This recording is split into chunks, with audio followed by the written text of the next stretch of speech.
At my mother's extravagant 60th birthday party, she shoved me so hard I crashed onto the cold marble floor in front of Atlanta's high society. As I lay there in my custom gown, she pointed a manicured finger at me and announced that the VIP table was for her real daughter. She told me to get out of her sight. The room went dead silent. My sister sat there, smoothing her perfectly straightened hair, with a smug smile while her white husband whispered that I did not belong. But they had no idea what was about to happen next. Just then, my husband stood up. He did not yell, he did not cause a scene. He walked over, helped me to my feet, and tossed a silver flash drive onto the pristine white tablecloth. What he revealed next made my mother lose all the color in her face and gasp for air. If you have ever been treated like a second-class citizen in your own family, let me know where you are watching from in the comments. Hit the like button and subscribe because you will want to hear how we dismantled their perfect empire. My name is Aisha. I am 32 years old and the founder of a successful health technology platform protecting Black women in America. For as long as I can remember, I have been an outsider in my own home. My stepmother Valerie always made sure of that. I still tried to play the dutiful daughter, believing one day I might earn a seat at her table. That is why Julian and I walked into the most exclusive private dining room in Buckhead, Atlanta, carrying a gift that should have commanded respect. The venue was dripping with crystal chandeliers and overflowing with the elite of Valerie's church groups and social clubs. I wore a beautiful emerald silk gown, my natural hair styled perfectly, feeling proud of the independent woman I had worked so hard to become. I approached the head table where Valerie sat like a queen on her throne holding court. My younger sister Brianna sat directly to her right. Brianna was light-skinned with bone-straight hair, and she had always been Valerie's undeniable golden child. I placed a heavy velvet box containing keys to a brand-new luxury SUV in front of Valerie's plate. I smiled and wished her a happy birthday, expecting a polite nod. She did not even look at the box. Instead, her eyes locked onto mine and narrowed with pure, unadulterated disgust. Before I could pull my hand back, Valerie swung her arm and shoved me violently in the chest. I lost my balance. My heels slipped on the highly polished marble floor and I hit the ground hard. The sound of my fall echoed through the massive dining room. Glass shattered somewhere nearby as I knocked against a chair. The chatter of 70 wealthy guests stopped instantly. I lay there stunned, staring up at the woman who had raised me since I was a little girl. Valerie stood up, her voice ringing out sharp and cruel, cutting through the silence. "That seat is for my real daughter Brianna and her husband. Get to the edges. You are embarrassing this table just by standing there." I could feel the collective gasp from the women at the surrounding tables. Whispers started immediately, a wave of judgment washing over me. People were pointing and analyzing my public humiliation. I looked over at Brianna, hoping for an ounce of sisterly intervention or human decency. Instead, Brianna leaned back in her upholstered chair. She smoothed a hand over her flawless silk press, a highly intentional reminder of the physical differences Valerie always used to divide and conquer us. Brianna looked down at me with a smirk that communicated exactly how much she enjoyed seeing me literally beneath her. Sitting right next to her was Trent, her white husband, who worked as a venture capitalist. Trent leaned over to Brianna, not bothering to hide his amusement from the guests nearby. "I told you she did not belong in a place like this," he whispered loudly enough for the church ladies to hear. He took a slow sip of his bourbon. His eyes filled with that familiar condescending glare he reserved for me. Trent loved to use our family legacy to secure deals in the local business community. But behind closed doors, he never missed an opportunity to remind me that I was too loud, too dark, and simply too much for their refined tastes. I felt a hot flush of humiliation burning my cheeks. For a split second, the wounded little girl inside me wanted to run out of the restaurant and hide. But I was not a little girl anymore, and I was not alone. Julian stepped forward from the shadows of the room. He is a man who speaks very softly but carries undeniable power. Julian did not raise his voice. He walked straight to the head table with terrifying calm. He reached down and gently helped me to my feet, his strong hands steadying me as he brushed a speck of dust from my shoulder. Then he reached into the inner pocket of his tailored suit. He pulled out a small silver flash drive.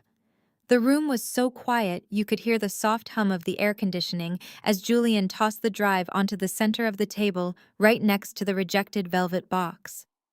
The metal clattered sharply against the fine china. Valerie stared at the small drive, her cruel expression finally faltering for the very first time that night. Julian looked directly into her dark eyes, his posture commanding the entire room, and his voice completely devoid of any warmth. "If Aisha is not your real daughter, Valerie, would you mind explaining to the police why you have been forging her signature for 8 years to siphon $3 million out of her trust fund?" The silence in the private dining room shattered into a million pieces. The clinking of expensive silverware stopped completely. The soft jazz music playing through the overhead speakers suddenly felt painfully loud against the heavy tension in the air. I watched my stepmother Valerie. For my entire life, she had worn her composure like an impenetrable suit of armor, but right now, that armor was cracking. The color drained from her perfectly contoured face, leaving her looking ashen and small under the warm glow of the crystal chandelier. Valerie darted her eyes frantically toward the women at the adjacent tables, the same church elders and society wives she had spent decades trying to impress. She clutched the pearl necklace at her throat and let out a breathless, theatrical gasp. She looked at the ladies with wide, terrified eyes, playing the wounded matriarch to perfection. "I do not know what this man is talking about," she stammered, her voice trembling with manufactured shock. "How can you come into my birthday dinner and spew such vicious lies? Aisha, honey, I know you have always been jealous of your sister, but to have your husband make up these delusions is a sickness." She pressed a cloth napkin to her dry eyes. "I have given you nothing but love since your father passed, and this is how you repay me. You need psychological help, Aisha." Brianna slammed her manicured hands on the table, making her champagne glass wobble and spill over the white linen. "You are psychotic," Aisha Brianna sneered, her voice dripping with the exact same venom she used when we were teenagers. "You have always been obsessed with ruining my life because you could never be me. You bring your a lawyer husband here to threaten our mother with some fake computer drive. You are practically begging for attention because you know you are a massive failure." Julian did not flinch. He did not raise his voice to match their hysterical pitch. He simply adjusted his cuffs and looked down at them with the cold precision of a predator observing its prey. "It is fascinating that you call it a fake drive, Brianna," he said, his tone conversational, yet carrying clearly across the entire room. "Because the forensic accountants at my firm found the routing numbers quite real. We traced the exact flow of the money. $3 million transferred from the Harrison Family Trust, a trust left exclusively for Aisha to use for her education and future business ventures. Those funds were illegally diverted through 3 offshore shell companies before landing directly into the personal accounts of your mother." Julian took a slow step closer to the table and leaned forward, resting his hands on the back of my chair. "And do you want to know what is even more fascinating, Brianna? We tracked exactly where your mother spent that stolen money. It seems your highly successful fashion boutique, the one you bragged about in last month's Atlanta Business Journal, was entirely funded by the inheritance of your sister. Your mother bought your inventory, paid your commercial rent, and even purchased your fake business awards using money belonging to Aisha. You are not a self-made entrepreneur, Brianna. You are a parasite feeding off the woman you just told to sit at the edge of the room." The whispers around the room grew into loud murmurs of disbelief. Several of the wealthy friends of Valerie leaned away from her, their expressions turning from sympathy to blatant disgust. In our community, financial success and protecting generational wealth meant everything but stealing from your own family. To fake a lavish lifestyle was the ultimate unforgivable sin. I watched Valerie physically shrink into her chair. She looked like she wanted the marble floor to open up and swallow her whole. For 32 years, she had made me feel like an ugly, unwanted burden, a dark stain on her light and bright family portrait. She had mocked my natural hair, my dark skin, and my relentless work ethic. But in this moment, stripped of all her lies and stolen money, she was the ugliest person in the room. I stood beside my husband, feeling a massive surge of strength I had never experienced before. I did not need to scream or throw a tantrum. The cold, hard truth was doing all the heavy lifting for me. I looked at Valerie and saw right through her hollow facade. She was terrified. She knew Julian was a senior partner at one of the most ruthless corporate law firms in the state. He did not make empty threats, and he certainly did not lose. Valerie opened her mouth to speak, trying to formulate another lie, another excuse to save her crumbling reputation. But before Julian could finish explaining the severe federal legal consequences of wire fraud and identity theft, Trent aggressively pushed his chair back. The heavy wood scraped loudly against the floor, cutting through the whispers of the crowd. Trent smoothed down his expensive suit jacket and puffed out his chest, standing at his full height. He looked at Julian with that familiar, patronizing smirk, a look I had seen 1,000 times from men who believed the world belonged to them simply because of the color of their skin. Trent had always used our black family legacy to secure trust and deals in the community. But behind closed doors, he treated me and Julian like the help. Now hold on just a minute. Boy, Trent said intentionally, using a deeply disrespectful term to assert his dominance. He used his loud, booming voice to command the room, walking around the table and placing a protective hand on the shoulder of Brianna while staring Julian down. Let us not get hysterical and start throwing around legal jargon to scare two innocent women.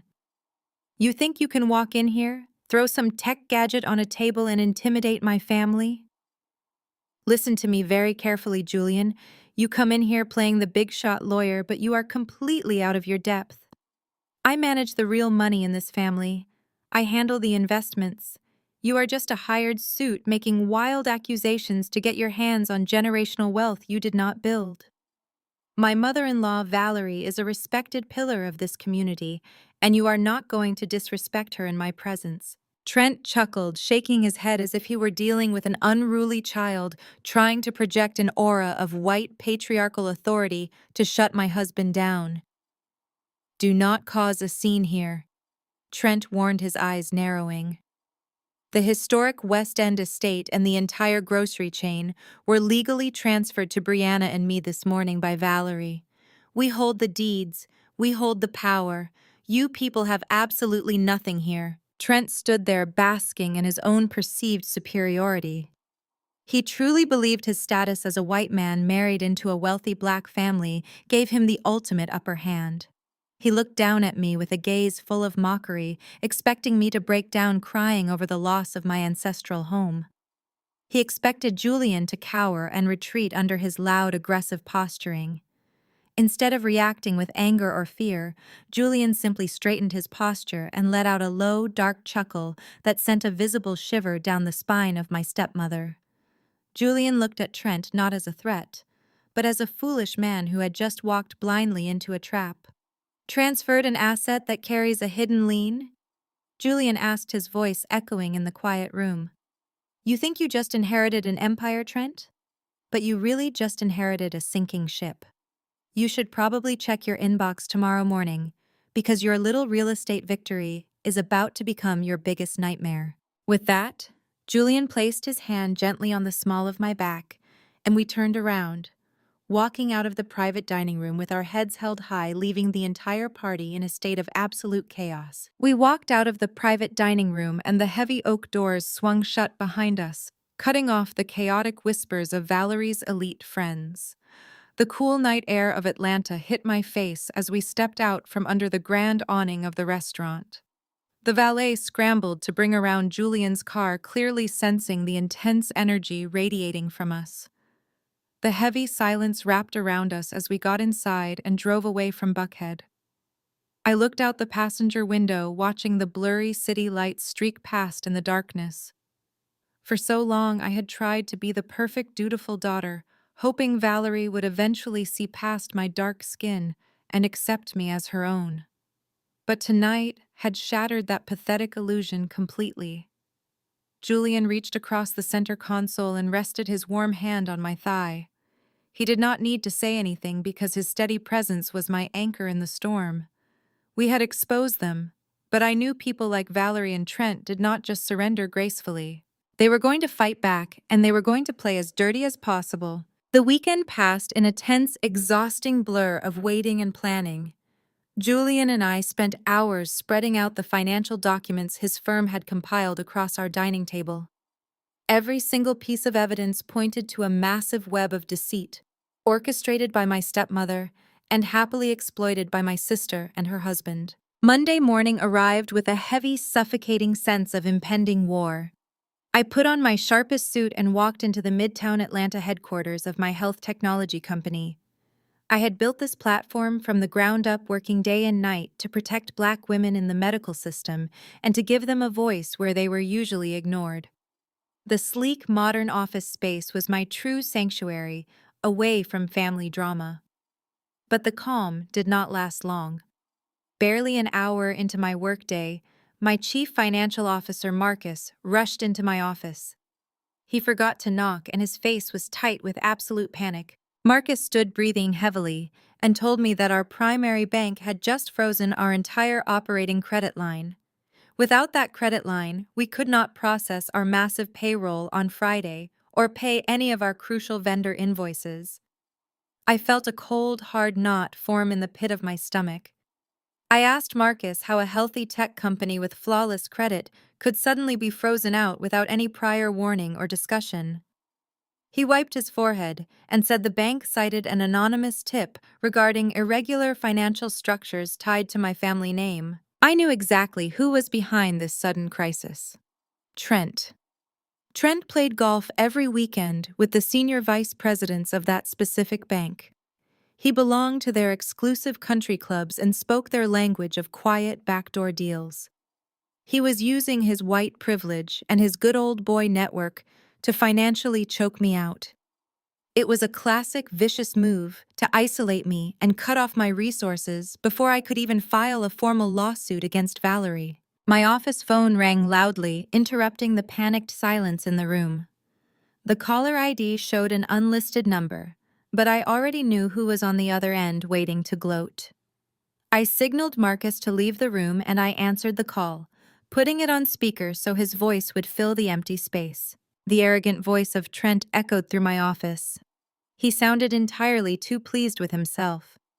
He asked me how my Monday morning was going and casually mentioned that he heard I was running into some sudden cash flow issues at my little startup. I did not rise to his obvious bait. I simply told him that manipulating bank executives to freeze my accounts was a cowardly, pathetic move even for a parasite like him. Trent laughed, that same grating, condescending sound from the restaurant. He told me that I needed to learn my proper place in the world. He said his network ran this city, and a simple phone call over a round of drinks was all it took to show me who held the real power. He laid out his terms with sickening confidence. He demanded that I publicly apologize to Valerie and Brianna for the scene at the restaurant. He demanded that Julian destroy the flash drive and that we both sign a legal waiver dropping all investigations into the missing $3 million. If I complied, he would make a quick call and my credit line would miraculously reopen. If I refused, he promised to ensure my life's work was bankrupt and liquidated by the end of the month. He told me I had until tomorrow morning to crawl back and beg for forgiveness. Then the line went completely dead. I sat at my desk staring blankly at the phone. My hands were shaking, but not from fear or intimidation. It was pure, unadulterated rage. They thought I was weak.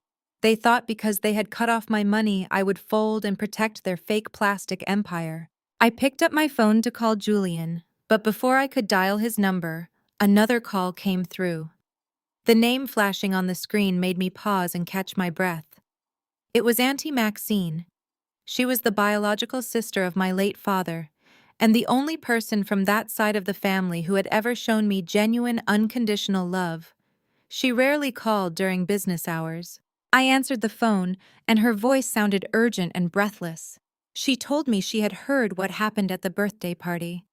News travels fast in Atlanta, especially when it involves public humiliation and missing millions among the church elite. But Auntie Maxine did not call to offer mere sympathy or gossip. She told me I needed to come to her house immediately. She said she had something that belonged to my father, something Valerie never knew existed. I asked her what it was, but she refused to say it over an unsecured phone line. She just told me to hurry because the absolute truth about why Valerie hated me was hidden inside it. She said the key to taking back my legacy was waiting for me on her dining room table.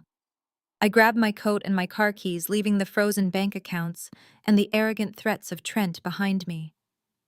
I did not know what Auntie Maxine was guarding, but I knew the real war had just begun. I drove through the busy Atlanta streets, my mind racing with endless possibilities. When I arrived at the modest brick house of Auntie Maxine, she was already standing on the front porch waiting for me.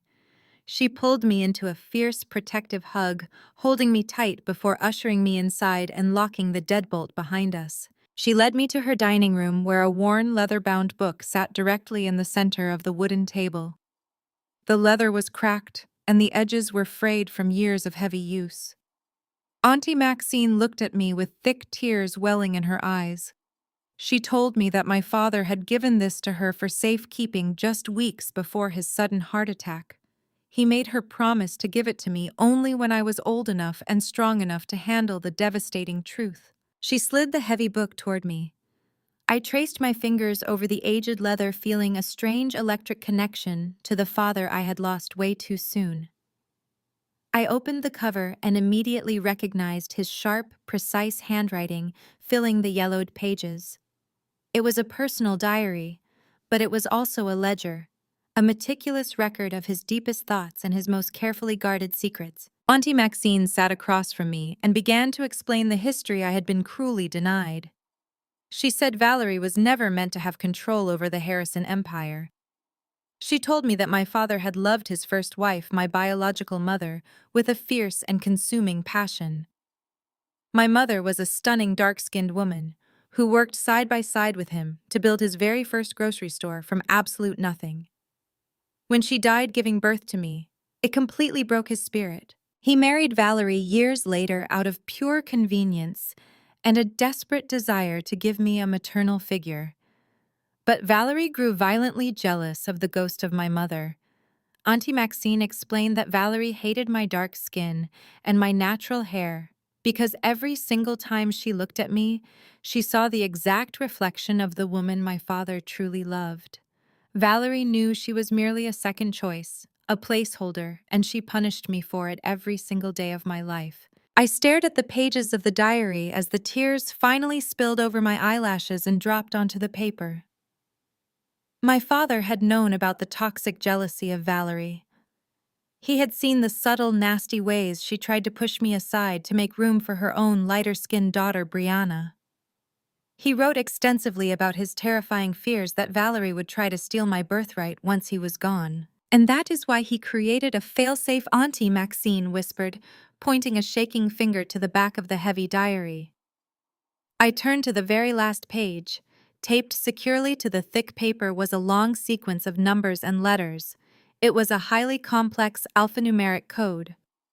My father wrote that this was the master passkey to a shadow trust, a hidden financial fortress that he had established completely outside the knowledge of Valerie and her expensive lawyers. He had placed the true, authentic deeds to the historic West End estate and the controlling shares of the entire grocery empire inside this invincible shadow trust. The forged documents Valerie had been parading around, the documents she had illegally transferred to Trent and Brianna that very morning, were effectively worthless pieces of trash without the master authentication from this hidden account. I wiped my tears away and stared hard at the passkey.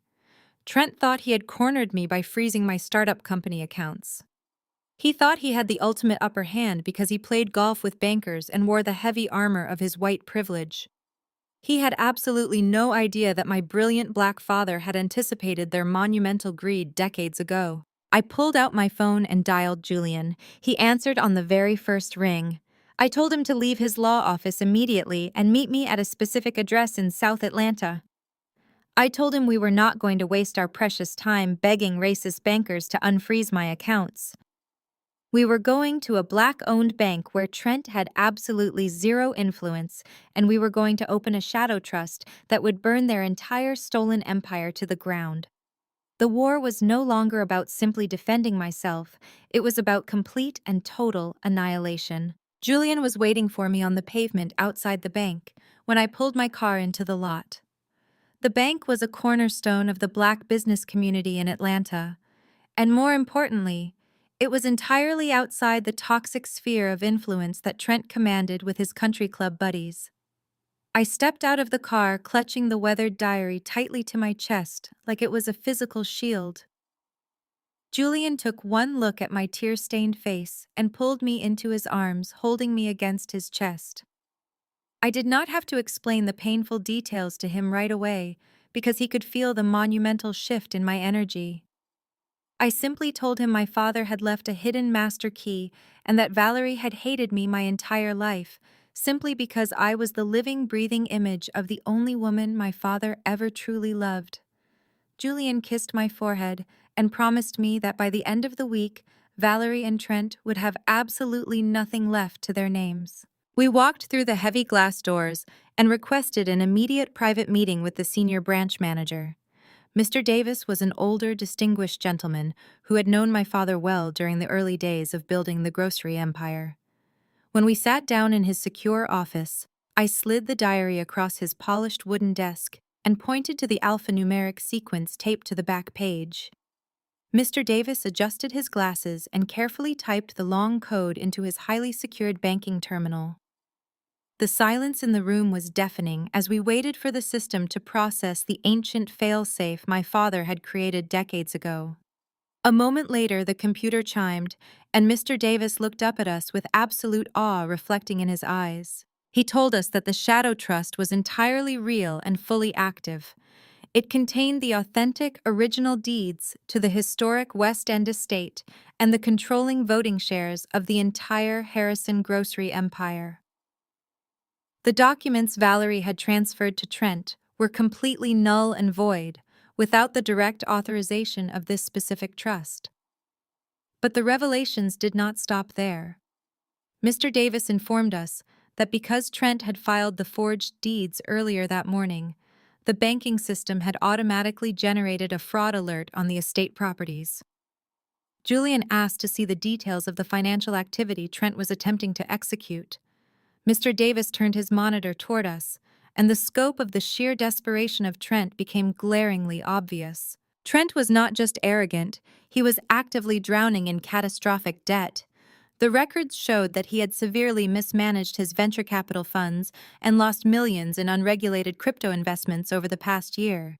To cover his tracks before his partners discovered the massive hole in their accounts, Trent was frantically trying to secure a $15 million emergency loan from a massive faceless private equity firm operating out of New York. He was using the forged deeds of my family legacy as collateral for his own personal bailout. If the loan went through and Trent defaulted, which he inevitably would, the private equity firm would legally seize the Harrison estate and sell it off to the highest bidder, erasing my family history overnight. I felt a cold sweat break out on the back of my neck as the reality set in. Trent was willing to gamble the entire history and hard work of my ancestors just to save his own pathetic image in the corporate world. I told Julian we needed to call the federal authorities immediately and have Trent arrested for bank fraud. But Julian slowly shook his head, and a highly calculated predatory smile spread across his handsome face. He told me that putting Trent in handcuffs right now would be far too easy and ultimately unsatisfying. He said if we called the authorities, Valerie and Brianna would simply play the victims and claim they had absolutely no idea Trent was acting illegally. They would distance themselves, she'd fake tears and survive to scheme another day. Julian said we needed to let Trent sign that loan document. We needed to let him walk directly into the snare so that Valerie and Brianna would be completely legally tied to his massive financial crime. I asked Julian how we could possibly allow Trent to mortgage my family estate to a group of ruthless New York investors. Julian leaned forward and told me that we were not going to let a random firm take the estate. He said we were going to use the massive liquid capital sitting untouched inside the Shadow Trust to quietly purchase the exact private equity firm Trent was currently applying to. We would set up an anonymous shell company and effectively become his faceless lenders. Trent would literally be borrowing money from me and putting up my own stolen property as collateral. The absolute brilliance of the plan was staggering. If Trent signed that contract under fraudulent pretenses, the fine print would give the lender the immediate right to seize all collateral without any lengthy judicial process. We would own his massive debt, and we would own his entire future. As Julian began making the necessary calls to his legal team to set up the rapid corporate acquisition, my phone vibrated in my pocket. The caller ID showed the home number of Valerie. I answered it knowing exactly the kind of poison she was going to spew. Valerie did not bother with pleasantries. Her voice was tight with malice and a thinly veiled panic. She told me she had her lawyers draft a legal waiver of claims. She demanded that I come to the house immediately and sign the document stating I would drop all investigations into the missing $3 million. She warned me that if I refused, she would go straight to the local media and the influential church boards. She said she would tell them that my health tech company was a total scam and that I was a jealous, deranged daughter trying to steal from a generous stepmother who had graciously taken me in. She threatened to drag my professional reputation through the mud until my business was permanently ruined and my investors pulled out completely. I looked at Julian and repeated the vile threats Valerie was making. Julian did not look worried at all. He told me this was the absolute perfect opportunity to sell our grand deception. He said Trent and Valerie were arrogant enough to believe they had actually beaten us by freezing my bank accounts earlier that morning. Julian told me to go to the house and give them exactly the performance they desperately wanted to see. He told me to walk in there looking completely broken, exhausted, and utterly defeated. I took a deep breath and told Valerie I was on my way. I ended the call and stood up from the desk. I looked at my reflection in the dark glass of the office window. I practiced dropping my shoulders heavily and letting my face fall into an expression of absolute despair. But inside my chest, my heart was beating with the steady rhythmic pulse of a warrior, preparing for the final lethal strike. I walked out of the bank ready to play the role of the tragic scapegoat one last time, before watching their entire world burn down around them. I pulled into the sprawling circular driveway of the West End estate, the home that rightfully belonged to my mother and now to me. Valerie had redecorated the exterior, adding gaudy statues and excessive landscaping that stripped away all the original Southern charm my father had carefully preserved. I parked my car and took one final deep breath, letting my shoulders slump and softening my features into a mask of pure desperation. Julian had warned me that Valerie and Brianna would want to see me bleed, so I had to give them a performance they would never forget. I walked up the grand marble steps and knocked on the heavy oak door. The housekeeper let me in and directed me to the formal living room. Valerie was sitting on the plush velvet sofa, sipping tea from a delicate china cup, while Brianna lounged beside her, flipping through a glossy fashion magazine. They both looked up as I entered, their eyes scanning my deliberately wrinkled suit and my tired expression. A wicked, gleeful smile spread across the face of my stepmother. She set her teacup down and crossed her legs, looking at me like I was a stray dog that had crawled in from the rain. Valerie told me it was about time I realized my proper place. She motioned to a single wooden chair positioned opposite the sofa, forcing me to sit awkwardly while they towered over me. Brianna tossed her magazine onto the glass coffee table and let out a sharp, cruel laugh. She told me I looked absolutely pathetic and asked how it felt to have my little tech company completely paralyzed. Brianna leaned forward, her light eyes full of malice, and told me that women who looked like me were never meant to run boardrooms. She said my dark skin and natural hair were better suited for the background, just like my biological mother, who was nothing more than a stepping stone for the real legacy of Valerie. I dug my fingernails into my palms, using the physical pain to force real tears into my eyes. I let my voice tremble as I begged them to call Trent and lift the banking freeze. I told them I was days away from missing payroll and that my investors were threatening to pull out and leave me with nothing. Valerie leaned back, soaking in my fabricated misery like it was sunshine. She told me that my father had always been too soft on me, trying to overcompensate for the fact that I was a dark reminder of his past mistakes. She slid a thick legal document across the coffee table along with a gold pen. The document was a complete waiver of claims. It stated that I would permanently drop any and all investigations into the missing $3 million from my trust fund. It also included a confidentiality clause demanding I never speak to the press or the church elders about the financial status of the family. Valerie told me that if I signed the paper right now, she would have Trent make the phone call to release my business credit lines. She said it was the only way I could save my miserable little startup and avoid total bankruptcy. I let a single tear roll down my cheek. I reached out with a shaking hand and picked up the gold pen. Brianna sneered and told me to sign it quickly before they changed their minds and decided to ruin me just for fun. I looked down at the forged document, hovering the pen over the signature line. I acted as if I was wrestling with the hardest decision of my life, letting them savor my supposed defeat.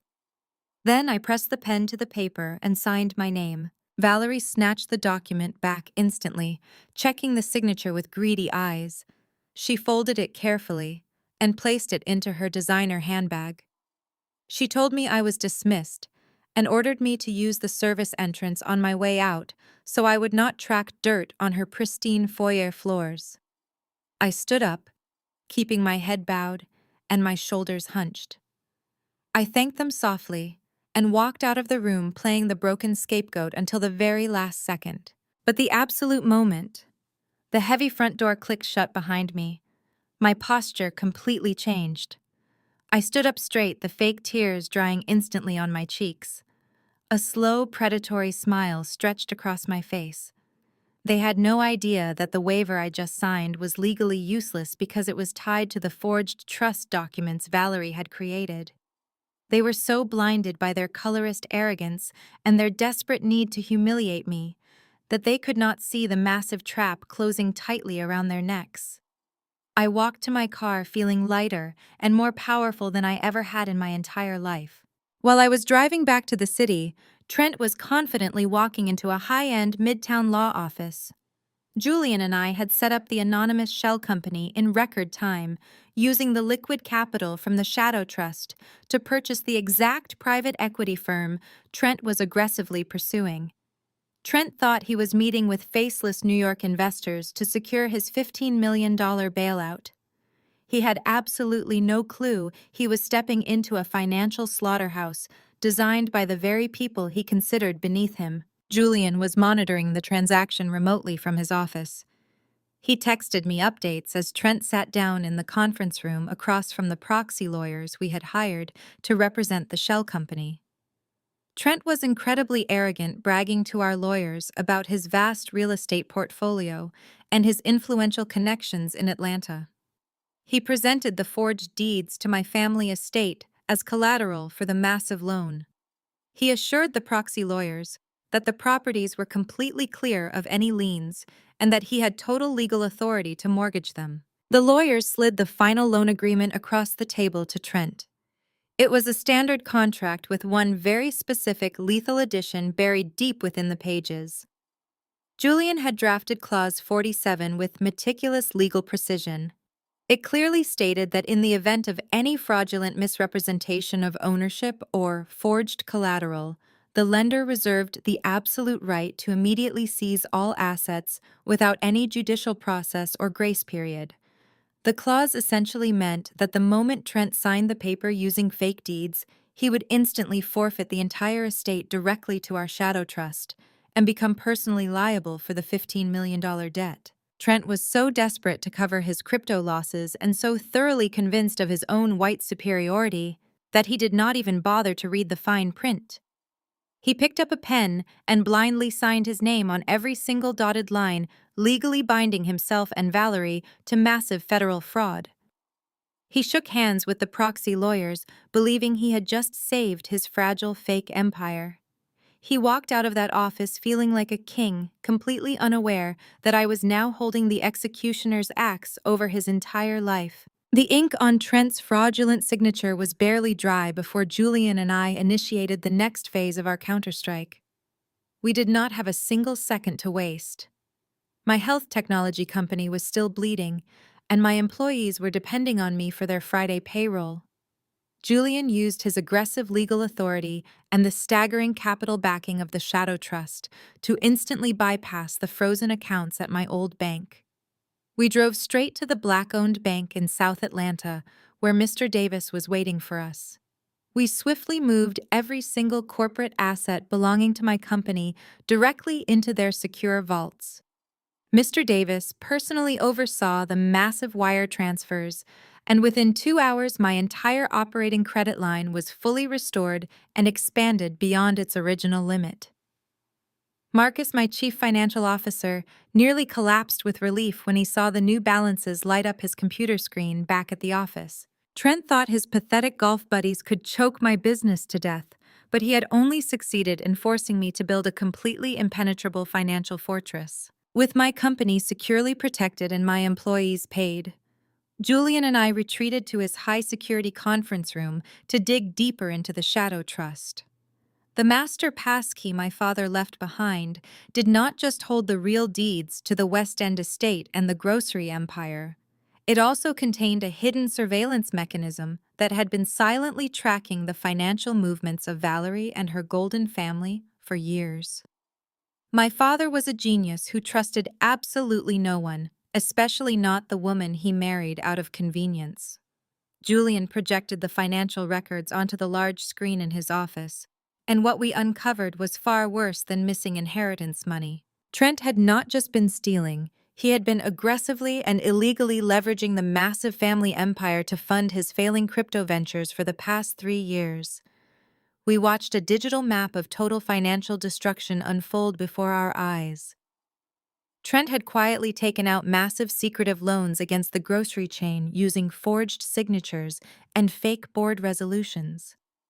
He had dumped millions of dollars of my family legacy into unregulated offshore cryptocurrency exchanges that had completely collapsed during the last market crash. He was a terrible businessman playing with money he did not understand to impress people who did not care about him. Trent was drowning in an ocean of toxic debt. The $15 million loan he had just secured from our faceless private equity firm was not going to be used to build anything real. It was a desperate, panicked bandage meant to cover his massive illegal tracks before federal auditors came sniffing around the grocery chain operations. He was trying to replace the money he had already embezzled, but the hole he had dug was entirely too deep, and the walls were caving in. Julian pointed out the exact timeline of his failures, showing how Trent had grown increasingly frantic over the last 6 months. Valerie and Brianna were not innocent bystanders in this disgusting scheme. Julian found a series of emails showing that Valerie had willingly signed over temporary executive powers to Trent, whenever she wanted to avoid the actual work of running a business. She had traded her authority for lavish monthly allowances and blind ignorance. She allowed Trent to treat my father's legacy like a personal ATM because it funded her luxurious shopping sprees, her plastic surgery, and her elite country club memberships. Brianna was just as bad, gladly accepting expensive cars and luxury vacations, while her husband quietly mortgaged their entire future. They were all parasites feeding off the corpse of a great man and destroying everything he had built. Sitting in the dim light of Julian's office, looking at the cold, hard numbers of their betrayal, I felt a strange sense of absolute calm wash over me. The anger that had been burning a hole in my chest for my entire life finally cooled into something sharp and metallic. Valerie had spent decades calling me a burden and a stain on her perfect family portrait. She had mocked my dark skin and tried to erase my existence. But the entire time, her precious son-in-law was literally stealing the ground right out from under her designer heels. Julian printed out the massive stack of explosive financial evidence. Every forged document, every illegal wire transfer, every failed crypto trade was now securely in our possession.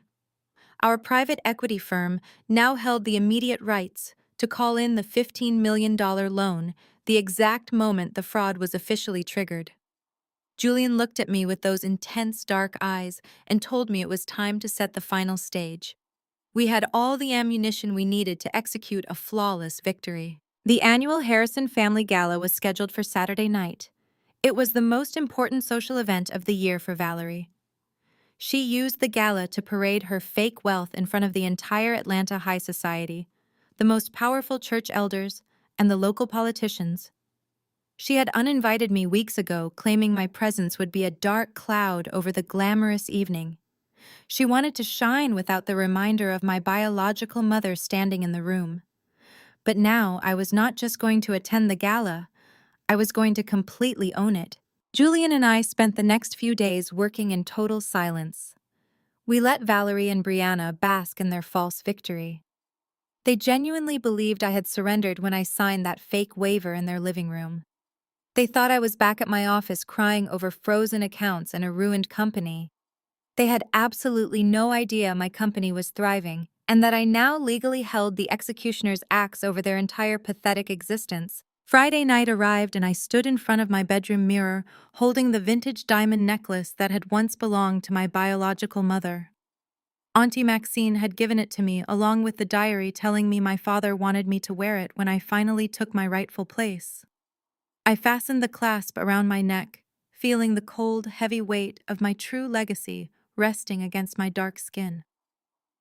Tomorrow night, I was going to walk into the grand ballroom of the Harrison estate, not as the unwanted stepdaughter, but as the sole rightful heir. And I was going to watch Valerie, Brianna, and Trent lose absolutely everything in front of the very people they had spent their entire lives trying to impress. Julian traced his finger over the glowing screen of his laptop, his eyes narrowing at the digital trail Trent had left behind. He leaned back in his leather chair and let out a sharp breath. "A traditional lawsuit is going to take us 5 years, Aisha," he said, his voice low and serious. "If we file a civil suit for embezzlement, Valerie and Trent will drag us through endless depositions and legal loopholes. They will hire expensive defense attorneys and slowly drain the $3 million until there is absolutely nothing left to recover. They know exactly how to play the judicial waiting game, and by the time we finally get a verdict, the money will be hidden in untraceable offshore accounts." I looked at the detailed loan application Trent had submitted to the massive private equity firm in New York. He was practically begging for $15 million using the forged deeds of my ancestral home as his golden ticket to salvation. I asked Julian how we could possibly stop the loan from going through before Trent vanished with the cash. Julian turned to me, and the intense, calculated look in his eyes sent a sudden shiver down my spine. "We are not going to stop the loan, Aisha," he said, a dark smile slowly forming on his lips. "We are going to fund it." I stared at him in absolute shock, trying to comprehend the magnitude of what he was suggesting. Julian explained that the shadow trust my father had secretly established was overflowing with decades of untouched liquid capital. The funds had been quietly compounding interest for over 20 years, completely hidden from the greedy clutches of Valerie. Julian told me we had more than enough raw cash to simply buy the entire private equity firm Trent was trying to borrow from. We would not just be stopping my stepbrother-in-law, we would literally become his faceless lenders. We would own his massive toxic debt, and the exact second he defaulted, we would legally seize everything he had ever touched. The sheer brilliance of the strategy took my breath away. It was not just a clever legal maneuver, it was an absolute financial execution. We spent the next 48 hours working in complete secrecy within the secure walls of Julian's Midtown law firm. Julian contacted a team of incredibly discreet corporate attorneys in Manhattan who specialized in aggressive rapid acquisitions. Using the infinite resources of the Shadow Trust, we established an impenetrable shell company registered under a complex sequence of blind offshore holdings. We created the ultimate financial phantom, a faceless billionaire entity that existed only on encrypted servers and untraceable legal documents. Trent was so blinded by his own frantic desperation that he never bothered to look past the shiny corporate logo of the firm he was dealing with. He had absolutely no idea that the ruthless New York investors he was so desperately trying to impress were actually just me and my husband pulling the strings from a laptop in Atlanta. We watched the digital communications roll in as the proxy lawyers engaged with Trent. They played the part flawlessly, demanding outrageous interest rates and draconian collateral terms that would normally make any sane businessman walk away. But Trent was so desperate to cover up his catastrophic cryptocurrency losses that he agreed to every single punishing condition without a moment of hesitation. He practically begged the proxy lawyers to expedite the underwriting process, happily offering up the forged deeds of the Harrison estate as if they were his own personal property. It was sickening to watch this arrogant man casually auction off the legacy my father had literally bled to build. He was treating our generational wealth like poker chips at a cheap casino. But every time I felt the rage threatening to boil over, Julian would gently squeeze my hand and remind me that we were building the perfect inescapable trap. We were sitting in the office finalizing the last round of transfer documents when my cell phone suddenly began to vibrate against the glass conference table. The harsh, glaring light of the screen illuminated the dark room. The caller ID showed the personal home number of Valerie. My heart instantly hammered against my ribs. Julian looked at the phone and then looked at me, his expression completely unreadable. He nodded silently, telling me to answer it. I took a deep breath, letting the cold, heavy armor of my newfound power settle over my shoulders. I pressed the green button and put the phone on speaker, letting the toxic voice of my stepmother fill the quiet room. Valerie did not even bother with a greeting. Her voice was sharp and frantic, dripping with a venomous kind of panic. She told me she had her legal team draft a comprehensive waiver of claims. She demanded that I come to the historic West End estate immediately and sign a document stating I would permanently drop any and all investigations into the missing $3 million. I remained perfectly silent, letting her unravel in the quiet space. Valerie told me that if I did not show up and sign the papers, she was going to destroy my entire life. She said she had already drafted a press release and was prepared to send it to every local media outlet and church board in Atlanta. She threatened to tell the press that my health technology company was a complete fraud and that I was a mentally unstable, jealous daughter trying to extort money from a grieving widow. She promised to drag my professional reputation through the mud until my investors pulled their funding and my life's work was liquidated into nothing. "Sign the waiver, Aisha," she hissed through the speaker, her voice trembling with absolute malice. "Sign it, or I will make sure you are left with nothing but the clothes on your back." I ended the call without saying a single word, letting the silence be my only response to Valerie's venomous threat. Julian simply nodded at me, his eyes locked on mine as I stood up from the conference table. It was time to give them exactly the performance they were demanding. I drove through the heavy Atlanta traffic, letting my mind sink deep into the character of the defeated, desperate stepdaughter. When I finally pulled my car up to the heavy wrought iron gates of the West End estate, the security guard buzzed me in without a word. I parked on the sprawling circular driveway that used to be my father's pride and joy. Valerie had completely ruined the landscaping, adding gaudy statues and excessive hedges that stripped away all the original Southern charm my father had so carefully preserved. I sat in the driver's seat for a moment, taking one final deep breath. I let my shoulders slump forward intentionally, softening my features into a mask of pure desperation and fear. Julian had warned me that Valerie and Brianna would want to see me bleed, so I had to give them a show they would never forget. I walked up the grand marble steps and knocked timidly on the heavy oak door. The housekeeper let me in and directed me to the formal living room. Valerie was sitting on the plush velvet sofa sipping tea from a delicate china cup, while Brianna lounged beside her, flipping through a glossy fashion magazine. They both looked up as I entered, their eyes scanning my deliberately wrinkled suit and my exhausted expression. A wicked, gleeful smile spread across the face of my stepmother. She set her teacup down and crossed her legs, looking at me like I was a stray dog that had crawled in from the rain. Valerie told me it was about time I realized my proper place. She motioned to a single wooden chair positioned opposite the sofa, forcing me to sit awkwardly while they towered over me. Brianna tossed her magazine onto the glass coffee table and let out a sharp, cruel laugh. She told me I looked absolutely pathetic and asked how it felt to have my little tech company completely paralyzed by real business people. Brianna leaned forward, her light eyes full of absolute malice. She told me that women who looked like me were never meant to run boardrooms or sit at the head of the table. She said my dark skin and natural hair were better suited for the background, just like my biological mother, who was nothing more than a temporary stepping stone for the real legacy of Valerie. My stepmother chimed in, her voice dripping with fake pity as she agreed with her daughter. Valerie told me that my father had always been too soft on me, trying to overcompensate for the fact that I was a dark reminder of his past mistakes before he married into her lighter, brighter family.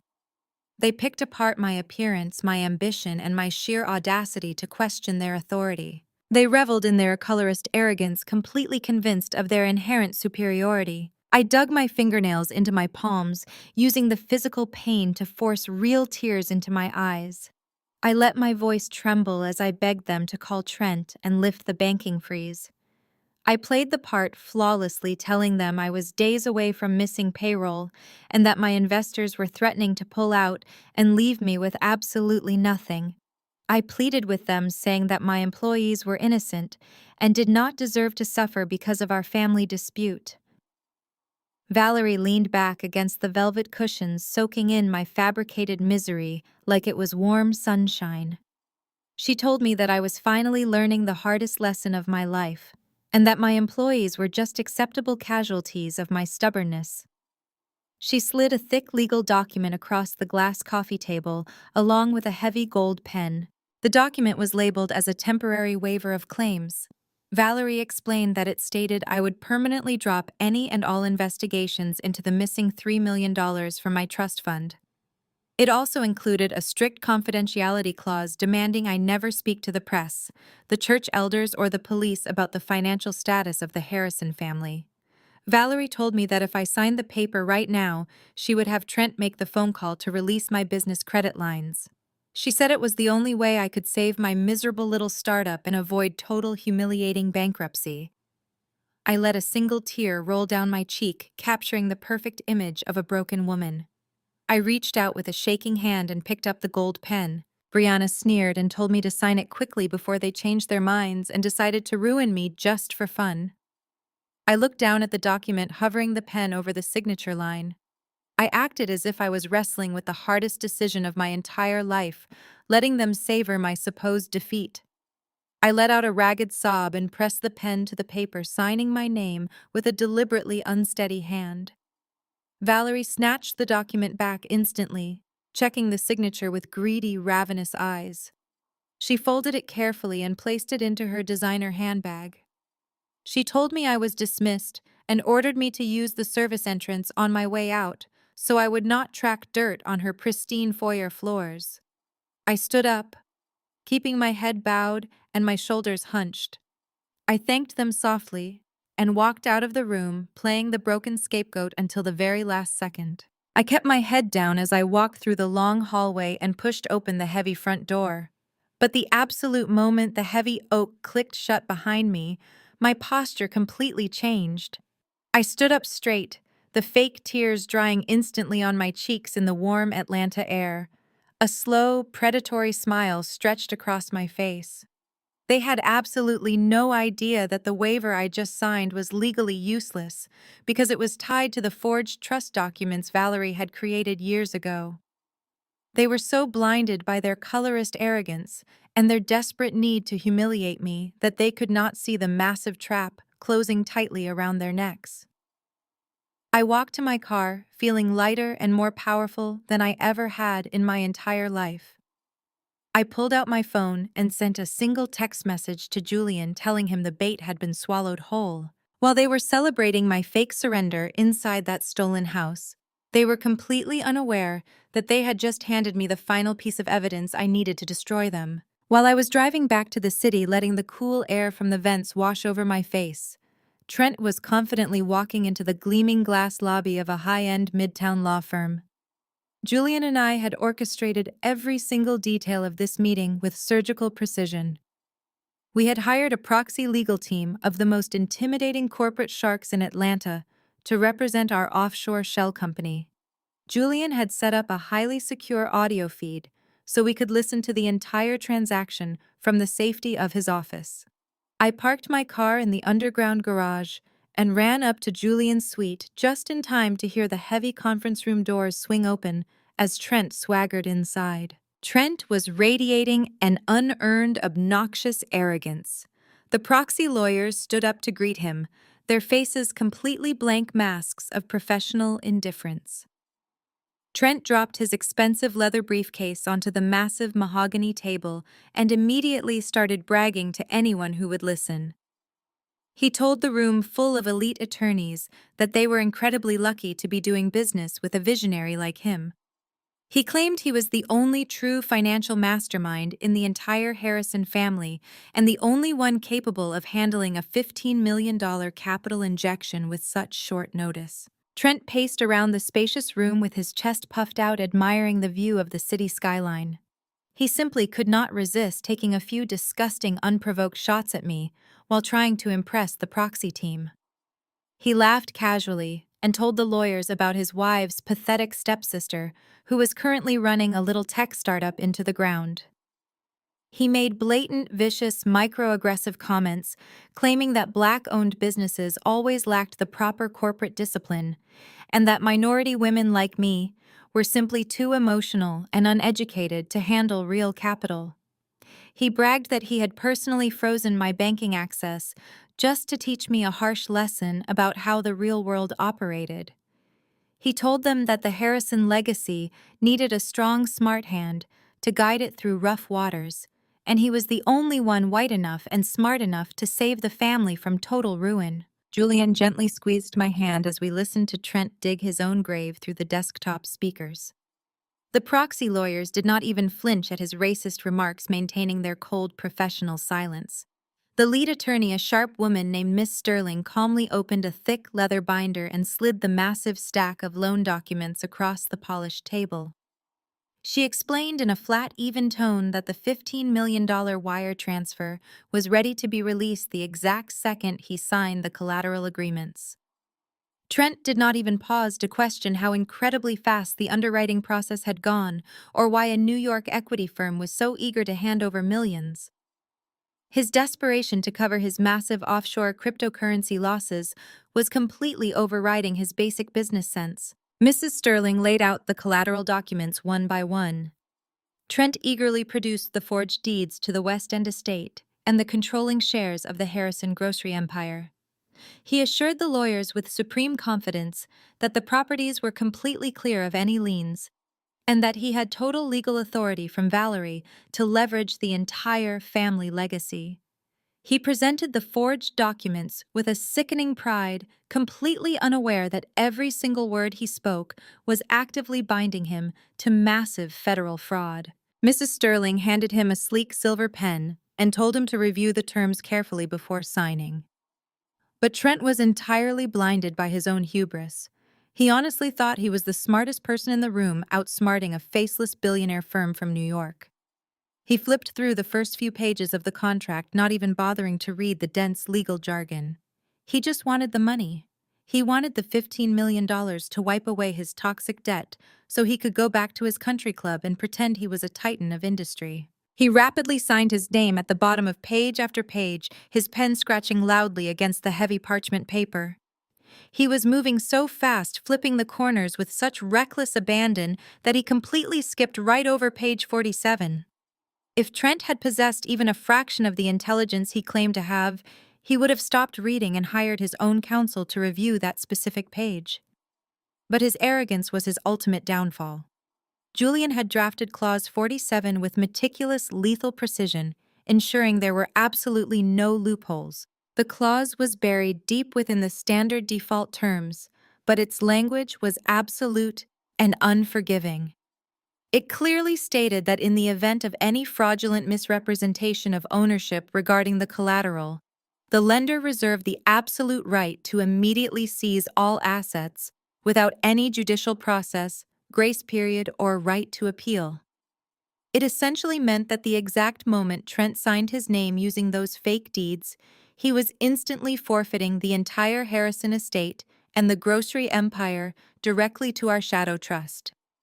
And because the collateral was entirely fraudulent, he would also remain personally liable for the massive $15 million debt. We listened to the rhythmic sound of Trent signing away his life and his freedom. Flip sign, flip sign. He laughed again, telling the lawyers that they were making a brilliant investment and that his bold expansion plans for the grocery chain would triple their returns in less than a year. Mrs. Sterling calmly watched him sign the final signature line. She collected the thick stack of documents and checked each signature with cold efficiency. She placed the executed contract back into the leather binder and closed it with a soft thud that sounded exactly like a vault locking shut forever. Trent stood up and smoothed the lapels of his expensive suit, feeling like an absolute king conquering the world. He shook hands with the proxy lawyers, thanking them profusely for their swift business and their discretion. He told them he looked forward to a very profitable relationship for years to come. He walked out of that high-end midtown office completely convinced that he had just saved his fragile fake empire and secured his permanent place as the master of the Harrison family. He had absolutely no clue that he had just signed a financial death warrant. He did not know that the $15 million was an illusion, or that the faceless billionaires he was trying so desperately to impress were actually just me and Julian pulling the strings. As the audio feed cut off, I leaned back against Julian's chest and smiled. Trent had just legally handed me the keys to my father's entire kingdom and booked himself a one-way ticket to federal prison. The next evening, the humid Atlanta air was thick with the scent of expensive perfume and the blinding flash of paparazzi cameras. The annual Harrison Family Charity Gala was the crown jewel of the Southern elite social season. My father had started this event decades ago to fund scholarships for underprivileged Black youth, but Valerie had twisted it into a gaudy monument to her own vanity. Tonight, the grand ballroom of the historic Biltmore Hotel was draped in white silk and imported orchids. Valerie arrived first, stepping out of a stretched limousine with Brianna and Trent trailing behind her like loyal subjects. Valerie wore an ostentatious silver gown that caught the flashing lights perfectly, while Brianna clung to Trent's arm, dripping in diamonds paid for by my father's stolen legacy. They walked the red carpet like absolute royalty, soaking in the adulation of the local press and the wealthy donors. Valerie stopped at the main press podium, pulling Trent forward into the spotlight. She spoke to the reporters with a practiced, syrupy southern drawl that made my stomach turn. She introduced Trent as the brilliant new architect of the Harrison grocery empire. She proudly declared that it took a sharp, sophisticated mind from outside the community to truly elevate their generational wealth. She was practically parading him as her personal white savior, bragging to the cameras about how Trent's bold new real estate acquisitions were going to take the family business global. Trent stood there with a sickening smirk on his face, adjusting his silk tie and soaking up the unearned praise. He told the reporters that it was his absolute honor to rescue the company from its outdated conservative roots. They were painting a picture of total financial dominance, completely oblivious to the fact that they were completely bankrupt and standing on a trap door that I was about to open. While they were busy gloating to the press, Julian and I pulled up to the end of the red carpet in a sleek midnight black town car. The valet opened my door, and the moment I stepped out, a sudden hush rippled through the crowd of photographers. I was not wearing the drab conservative suits Valerie always forced me into. I wore a breathtaking, floor-length emerald gown that perfectly complemented my dark skin. My natural hair was elegantly styled, and resting against my collarbone was the stunning vintage diamond necklace my biological mother had left for me. The heirloom was a brilliant, sparkling reminder of the true bloodline of this family. Julian stepped out beside me, looking incredibly handsome and powerful in a tailored tuxedo. He offered me his arm and we began walking down the red carpet with the absolute quiet confidence of people who owned the world. The cameras immediately shifted their focus away from Valerie and Trent. The flashing lights bathed us in a brilliant glow as the reporters began shouting my name, asking about my tech company, and my stunning return to the public eye. I smiled graciously, ignoring the questions, and keeping my gaze locked straight ahead. Valerie realized she was losing her precious spotlight. She turned around to see what had stolen the attention of the press, and the moment she saw me walking down the red carpet, the fake smile completely melted off her face. Her eyes darted to the diamonds around my neck, recognizing the heirloom instantly. Her features contorted into a mask of pure, unadulterated fury. Brianna gasped, clutching Trent's arm as if she had just seen a ghost. Trent just stared, his arrogant smirk faltering slightly as he took in the undeniable power radiating from Julian and me. Valerie could not handle the humiliation of being upstaged at what she considered her own personal coronation. She abandoned the press podium and marched directly toward us, her silver gown swishing aggressively with every step. She intercepted us just before we reached the grand velvet ropes at the entrance of the ballroom. She hissed at me through gritted teeth, her voice low enough to avoid the microphones, but loud enough for the surrounding guests to hear. She asked me what in the hell I thought I was doing showing up to an elite event uninvited. Valerie told me I was a pathetic embarrassment and a stain on her perfect evening. She reminded me that I had signed away all my rights to the family legacy just yesterday, and that my dark presence was not welcome among civilized high society. Brianna stepped up right behind her mother, sneering at my dress, and telling me that wearing dead people's jewelry would not change the fact that I was an ugly, miserable failure. I just looked at them, my expression completely calm and untouched by their venom. I did not flinch, I did not cry, and I certainly did not back down. I stood tall, letting the weight of my father's true legacy anchor me to the floor. Valerie was practically shaking with rage when she realized I was not going to cower and run away like the obedient little stepdaughter she thought she had broken. She turned frantically and signaled for Marcus, the burly head of security who had worked for my father for over 20 years. Marcus quickly approached his earpiece buzzing with event chatter. Valerie pointed a trembling, manicured finger directly at my face and ordered him to physically remove us from the premises immediately. She declared that we were trespassing and attempting to cause a public disturbance at a private charity function. Marcus stopped, completely ignoring Valerie's frantic pointing. He looked at me and offered a warm, respectful nod, acknowledging the daughter of the man who had given him his first job. Then he turned his massive frame toward my stepmother. His voice was deep calm and effortlessly professional as it carried over the quiet whispers of the surrounding crowd.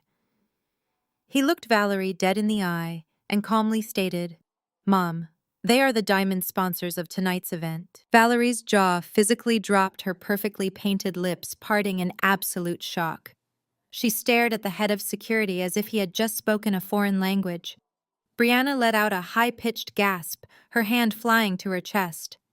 Trent shifted uncomfortably, his arrogant posture suddenly collapsing into a stance of nervous confusion. I did not even wait for my stepmother to find her voice.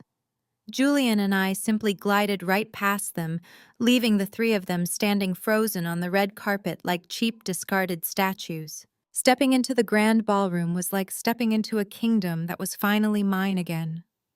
The crystal chandeliers cast a warm, golden light over the hundreds of elite guests.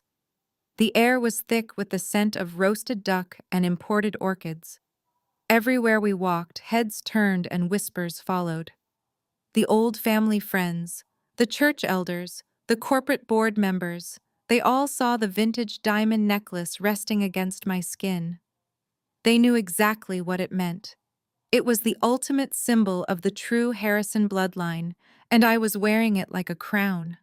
I could feel the collective gaze of the Atlanta high society tracking my every single move. We spent the next hour working the room with absolute precision. Julian was charming and magnetic, introducing me to key players in the corporate world while gently steering the conversation toward my highly successful health technology company.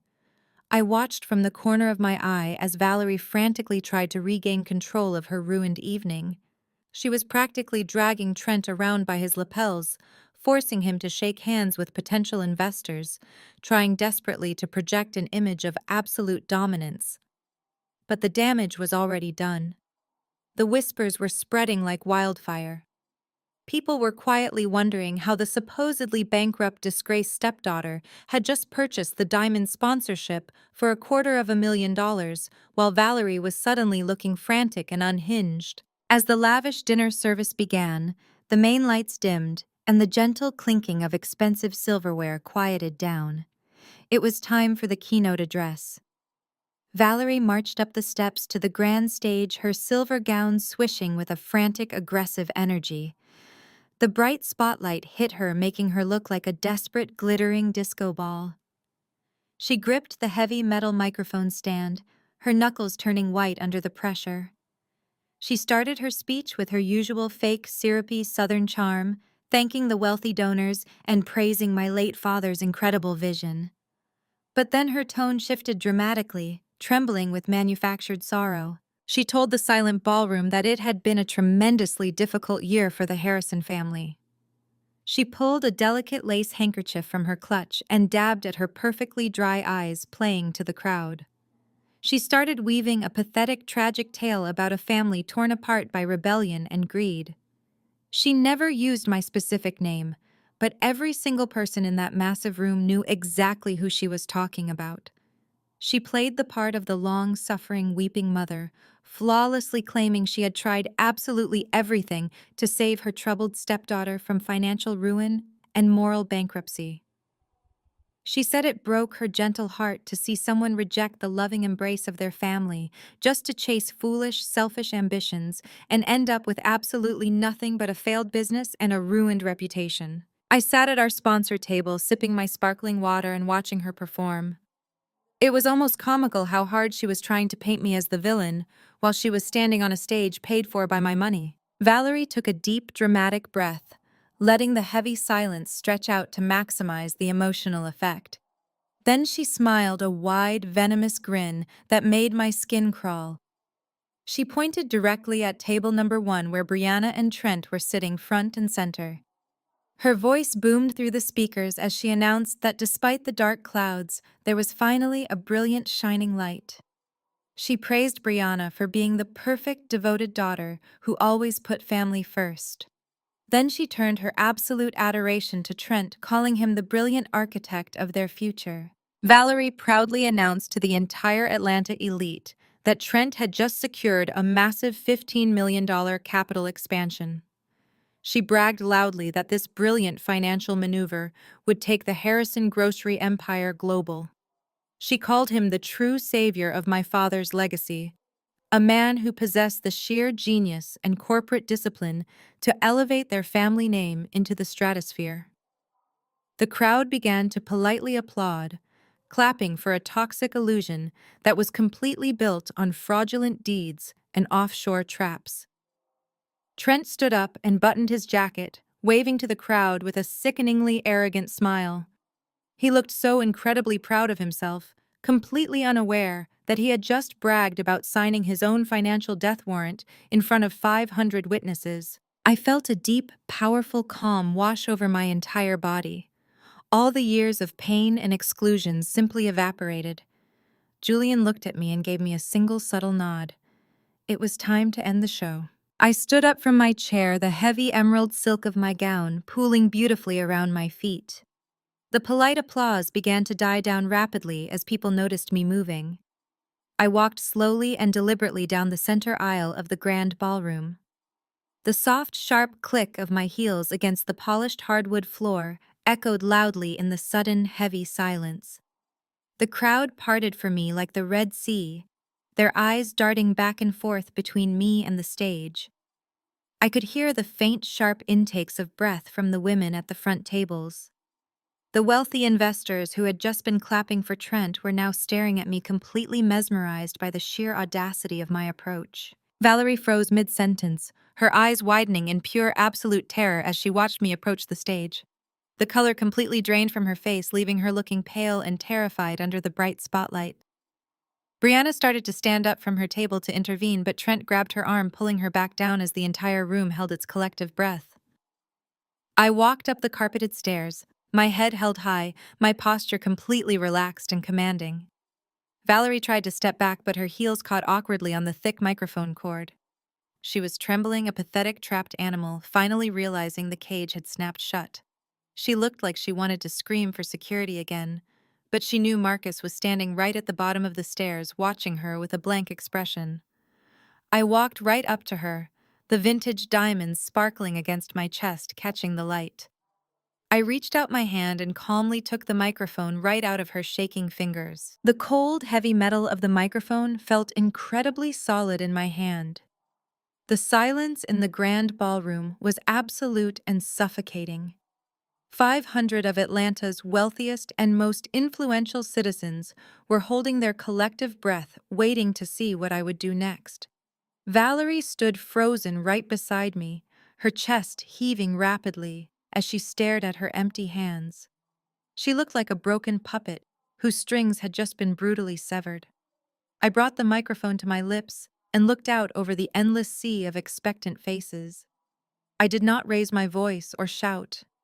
I spoke with a terrifying, steady calm that echoed off the crystal chandeliers and the white silk-draped walls.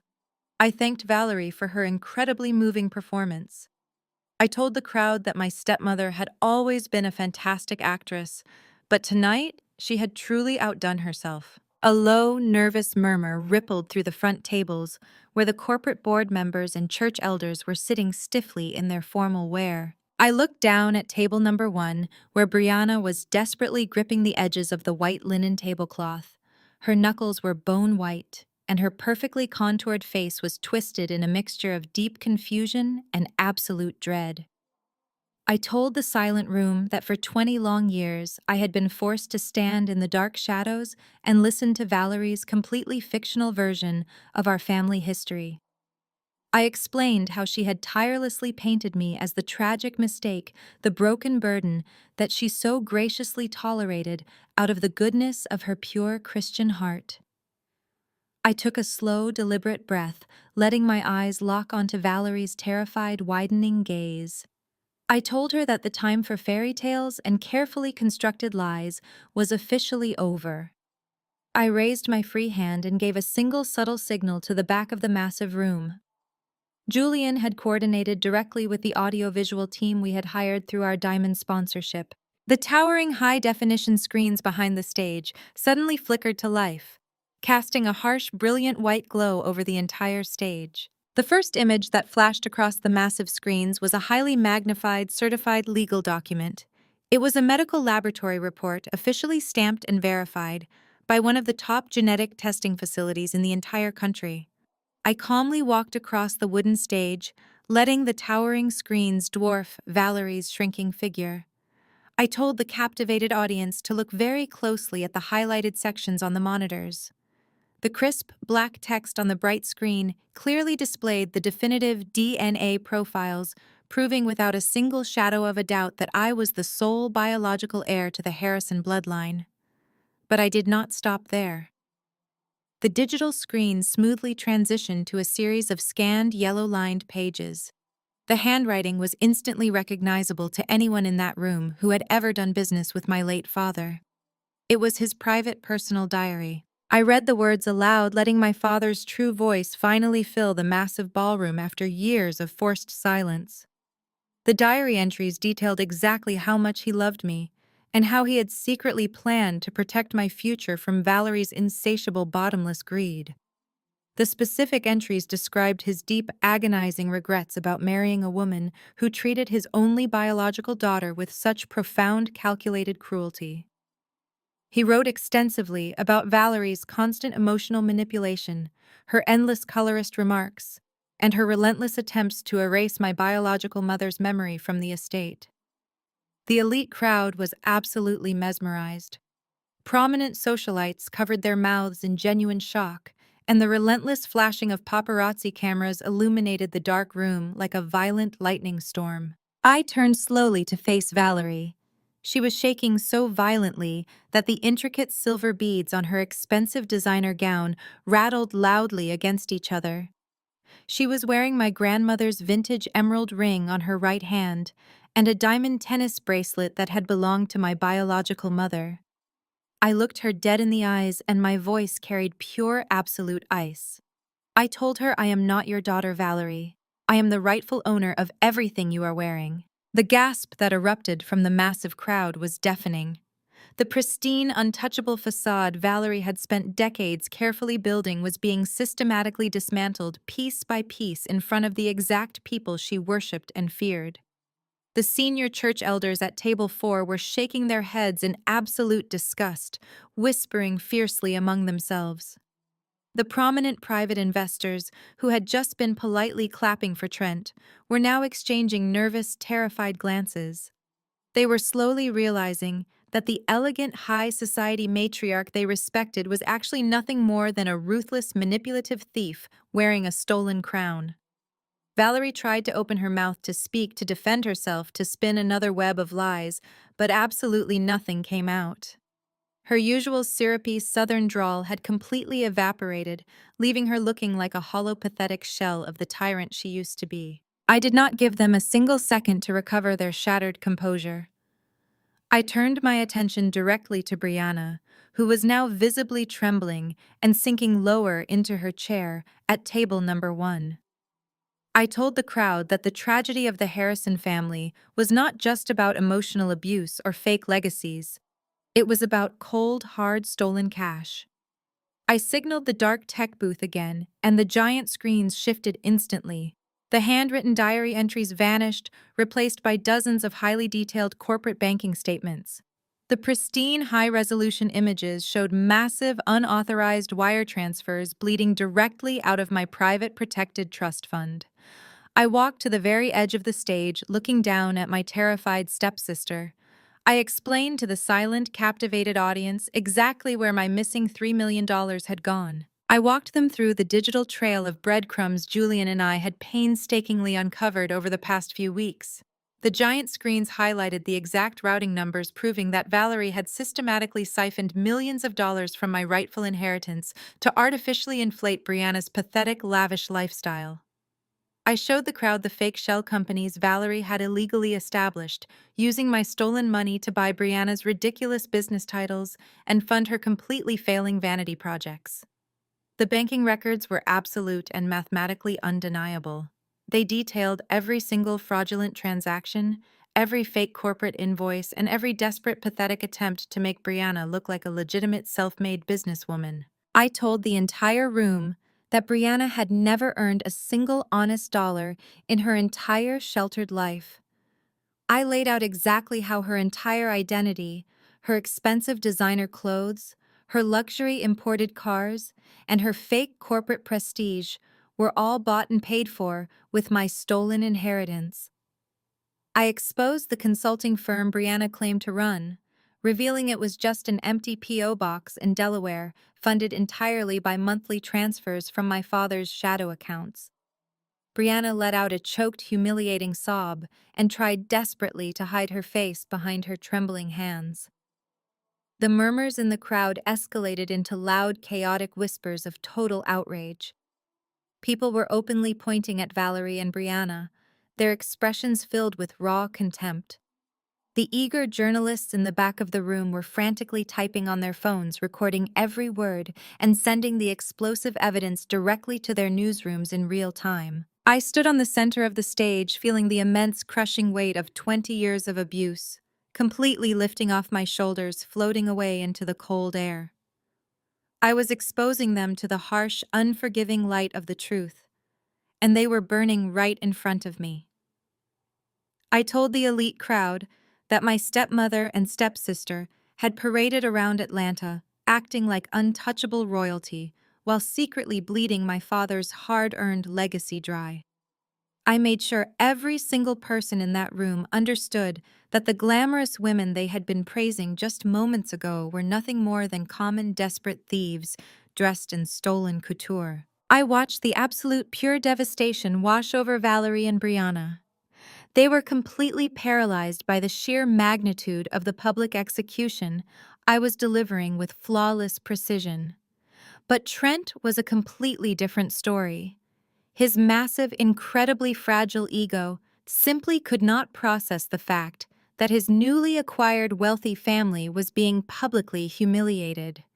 The grand illusion of his immense corporate power was dissolving right in front of his eyes, and his arrogant narcissistic brain completely short-circuited. He could not stand seeing the wealthy elite investors looking at him with deep suspicion and open pity. His face turned a violent shade of deep crimson, and the thick veins in his neck bulged dangerously against his tight silk collar. Trent violently pushed his chair back, sending it crashing loudly to the hardwood floor. He stomped toward the stage, his heavy footsteps echoing furiously over the murmurs of the crowd. Marcus, the burly head of security, took a firm step forward, ready to intercept him and throw him out of the ballroom. But I held up my hand, signaling Marcus to stand down and let him pass. I wanted Trent to climb up on that stage. I wanted him to put his blind, arrogant hubris on full display for everyone in Atlanta to witness. Trent marched up the velvet-covered stairs, his chest heaving with uncontrolled rage. He marched right up to me, his face twisted in a pathetic mask of pure, unadulterated entitlement. He completely ignored the massive glowing screens behind us that displayed the absolute undeniable proof of his new family's devastating financial crimes. He aggressively snatched the microphone right out of my hand, his large fingers digging harshly into the metal casing. The sudden violent movement caused a loud screech of audio feedback to pierce the room, making several wealthy guests wince and cover their ears in pain. Trent glared out at the massive crowd, his eyes wild and completely desperate as he tried to forcibly reclaim the narrative. He pointed a shaking, aggressive finger at me and screamed into the microphone, telling everyone in the room not to listen to a single word I was saying. He claimed the heavily documented bank statements on the screen were completely fabricated, just a pathetic, jealous stunt from a broken, bitter woman trying to ruin a beautiful, charitable family gala. His voice echoed harshly, his sophisticated corporate facade completely shattering into the loud, frantic rantings of a desperate, cornered man. Trent looked back at me, his chest puffed out in a pathetic display of fake dominance.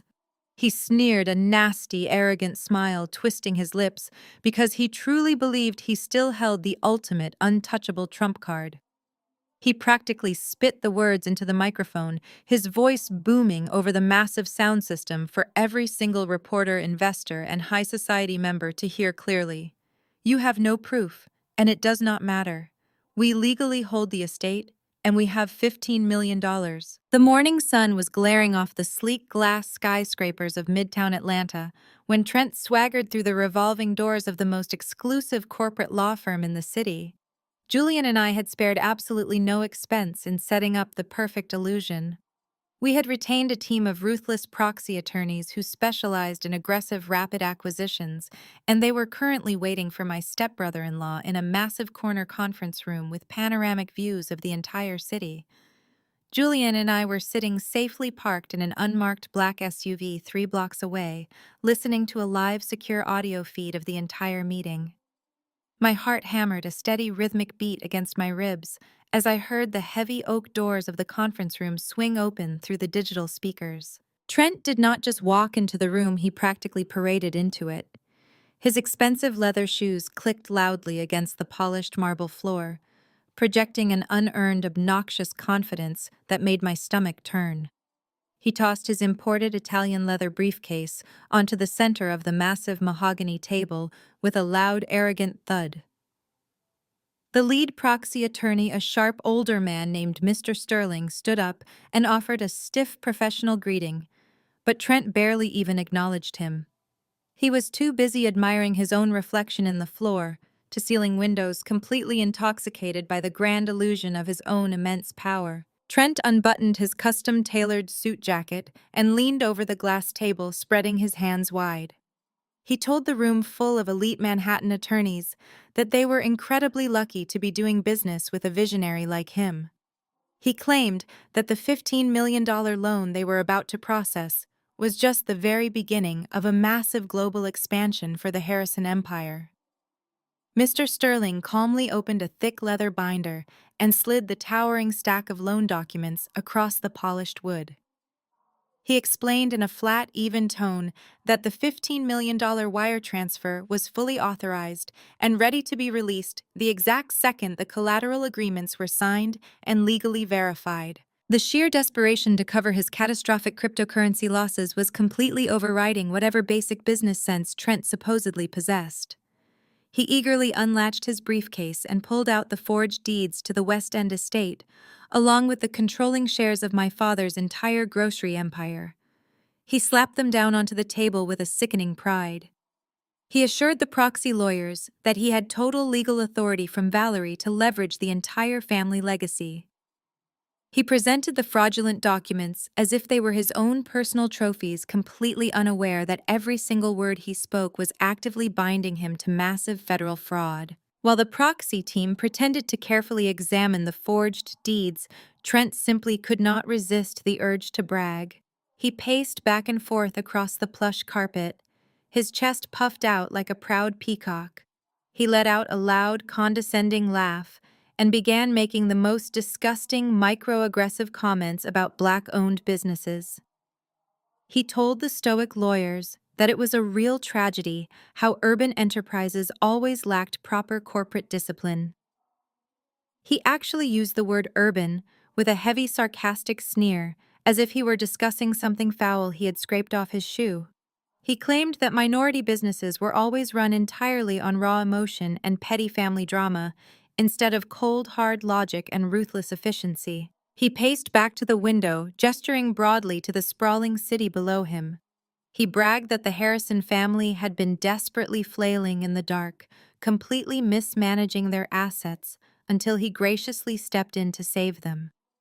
He called my father a naive, sentimental fool who cared more about handing out community scholarships than maximizing corporate profit margins. Then he turned his toxic venom toward me. He laughed casually, telling the attorneys about his pathetic little stepsister who was currently running a tech startup straight into the ground. He claimed that minority women like me were simply too emotional and uneducated to handle real capital.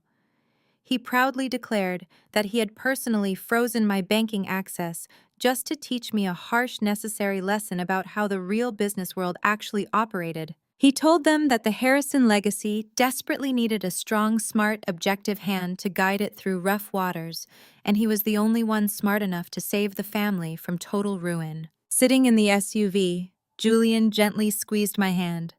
His jaw clenched tight with anger as we listened to the audio feed. But I just smiled, letting the cold, heavy armor of my revenge settle over my shoulders. Trent was digging his own grave with a golden shovel, and he was too utterly blinded by his own arrogance to even notice the dirt falling on his own head. Inside the conference room, Mr. Sterling simply nodded blankly at Trent's racist monologue. He did not engage, he did not argue. He just tapped the thick stack of loan documents and handed Trent a heavy silver pen. He told him to review the terms very carefully before signing. But Trent was entirely consumed by his own hubris. He honestly thought he was the smartest person in the room, effortlessly outsmarting a faceless billionaire equity firm. He just wanted the money. He needed that $15 million to wipe away his toxic secret debt so he could go back to his elite country club and pretend he was still a titan of industry. He sat down and began flipping through the dense legal jargon with reckless abandon. He did not bother reading the fine print or questioning the staggering interest rates. He just rapidly signed his name at the bottom of page after page, his silver pen scratching loudly against the heavy parchment paper. Flip sign, flip sign. He was moving so incredibly fast, practically salivating at the thought of the wire transfer hitting his accounts. He was so consumed by his own desperate greed and massive ego that he completely skipped right over page 47. If Trent had possessed even a fraction of the intelligence he claimed to have, he would have stopped reading immediately and hired his own external counsel to review that specific page.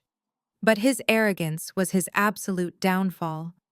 Julian had drafted the contract with meticulous, lethal precision, ensuring there were absolutely no loopholes for a rat like Trent to escape through. The specific clause was buried deep within the standard default terms, but its language was absolute, unforgiving, and completely legally binding. The words were printed clearly in crisp black ink, waiting silently like a loaded gun. The clause on page 47 stated that in the event of any fraudulent misrepresentation of ownership, the lender reserves the right to immediately seize all collateral assets without judicial process. The harsh echo of Trent's screaming voice faded into the cavernous ceiling of the ballroom, leaving a heavy, uncomfortable silence in its wake. Julian did not flinch or back down from the aggressive display. He simply stepped forward, a slow, calculating smile spreading across his handsome face. He reached into the inner pocket of his tailored tuxedo jacket and pulled out a sleek silver remote control. He looked at Trent with the kind of calm, clinical pity you reserve for a desperate bug caught in an inescapable trap. He asked Trent in a smooth, carrying voice who exactly he thought he had signed that massive $15 million loan agreement with just a few hours prior. Trent scoffed. His face still flushed a dark, angry red. He barked into the microphone that he had signed the papers with Vanguard Global Equity, a top-tier Manhattan firm that actually understood real business and aggressive expansion. Julian pressed a single button on his remote. The massive screens behind us shifted once again. The crisp, black-and-white image of the loan contract appeared towering over the stage. At the very top of the document, the imposing crest of Vanguard Global Equity was displayed proudly. But as the entire room watched, the digital logo began to glitch and dissolve. The sleek corporate crest melted away and morphed seamlessly into the brilliant emerald green logo of my own holding company. A collective gasp sucked the air right out of the room. The wealthy investors at the front tables physically leaned back in their chairs, completely stunned by the sheer magnitude of the trap that had just been sprung. Julian stepped up to the edge of the stage, his voice projecting effortlessly without a microphone. He told Trent that Vanguard Global was nothing more than a dummy corporation, a temporary legal shell created exclusively to facilitate this exact moment.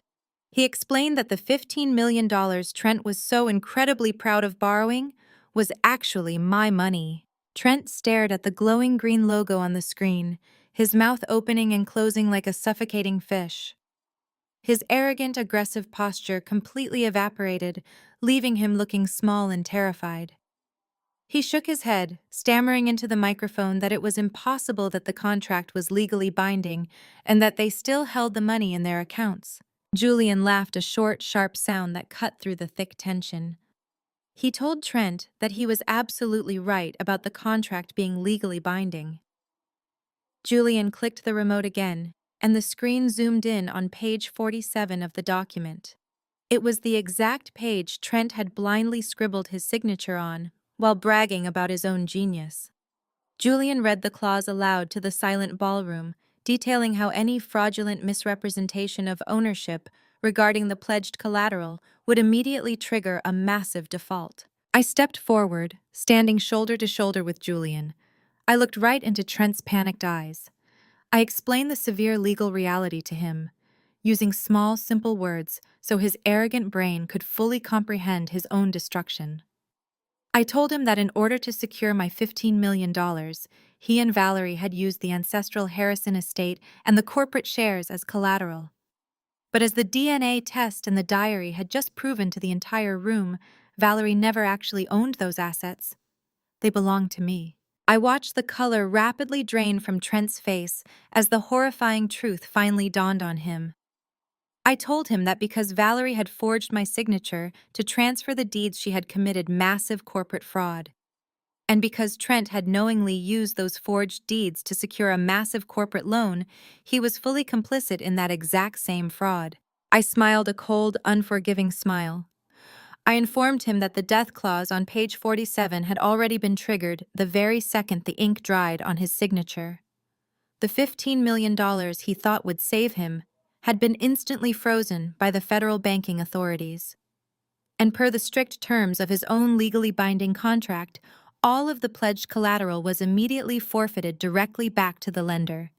It all reverted directly back to me. I told the silent, terrified room that I had not just taken back my father's company and my ancestral home. I had legally tricked Trent into handing it all back to me wrapped in a neat little bow of federal wire fraud. Trent's hands began to shake so violently that he dropped the microphone. It hit the wooden stage with a deafening thud that made several guests jump in their seats. He looked down at his trembling hands and then back up at the towering screen displaying his own signature next to my company logo. The grim reality of his situation was crashing down on him like a collapsing building. He had completely mortgaged his entire life to the one woman he had spent the last year relentlessly mocking and belittling. He had no money. He had no estate. He had no corporate empire. The only thing he actually possessed was a mountain of illegal debt and a guaranteed one-way ticket to federal prison for corporate fraud, forgery, and grand larceny. Pure animal panic completely consumed him. His breathing became shallow and ragged as his eyes darted around the ballroom, looking at the hundreds of wealthy socialites and investors who were now staring at him with absolute undisguised disgust. He was ruined. His pristine reputation in the Atlanta business world was completely destroyed in front of the very people he had been trying so desperately to impress. The panic quickly morphed into a feral, vicious anger. Trent spun around looking for a target for his overwhelming rage. His wild eyes locked onto Brianna, who was still sitting at table number 1. Her face buried in her hands, weeping hysterically over the sudden violent loss of her stolen luxury lifestyle.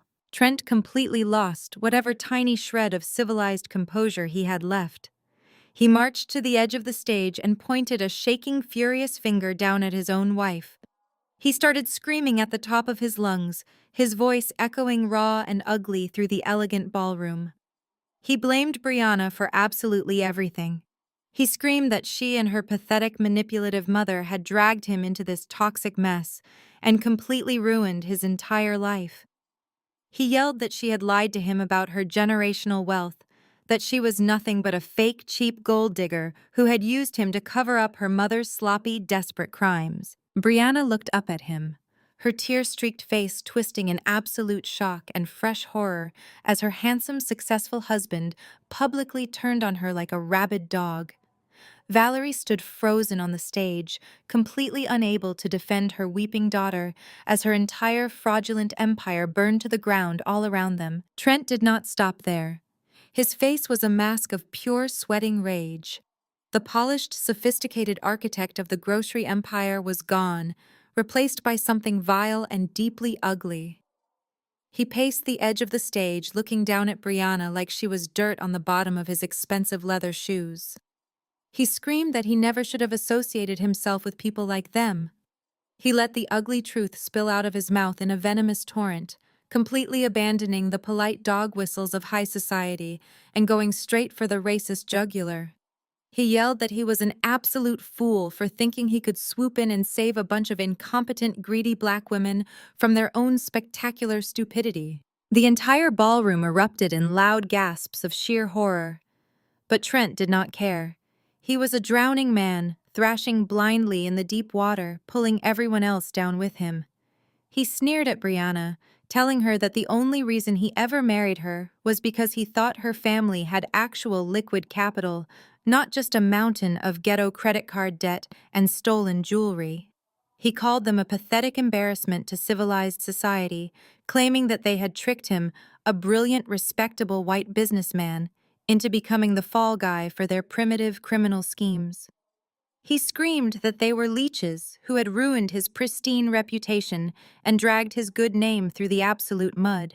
The heavy silence of the shocked room was suddenly shattered by a guttural, agonizing scream.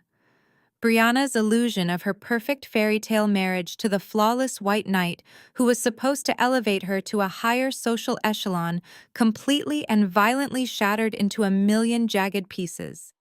The handsome, successful husband she had flaunted to her friends and paraded across social media was standing on a stage calling her a ghetto con artist and a financial parasite. She scrambled to her feet, knocking over her heavy crystal water goblet, which shattered loudly against the polished hardwood floor. Her face was contorted with a kind of hysterical devastation that was almost difficult to look at. She lunged forward, grabbing the edge of the stage and hauling herself up despite the restrictive fabric of her heavy designer gown. She screamed back at Trent, telling him he was nothing but a broke, pathetic fraud who had leeched off her mother for months while pretending to be a Wall Street genius. She threw herself at him, her manicured hands clawing frantically at his custom-tailored suit jacket. Trent stumbled backward, trying to push her away, but Brianna was completely hysterical, driven by the blinding pain of total public humiliation and romantic betrayal. She slapped him hard across the face, the sharp smack echoing loudly through the microphone he was still loosely clutching in his left hand. Trent let out a curse and shoved her hard, making her stumble backward into the velvet ropes that lined the grand stage. The elite guests of the Atlanta social scene began physically backing away from the stage in absolute disgust, holding their phones up to record the pathetic, violent implosion of the Harrison family facade. They were watching the so-called saviors of my father's legacy physically fighting each other like feral animals in the dirt. Church elders were covering their eyes, and wealthy corporate sponsors were shaking their heads in sheer disbelief. I stood next to Julian, watching the absolute carnage unfold with cold, detached satisfaction.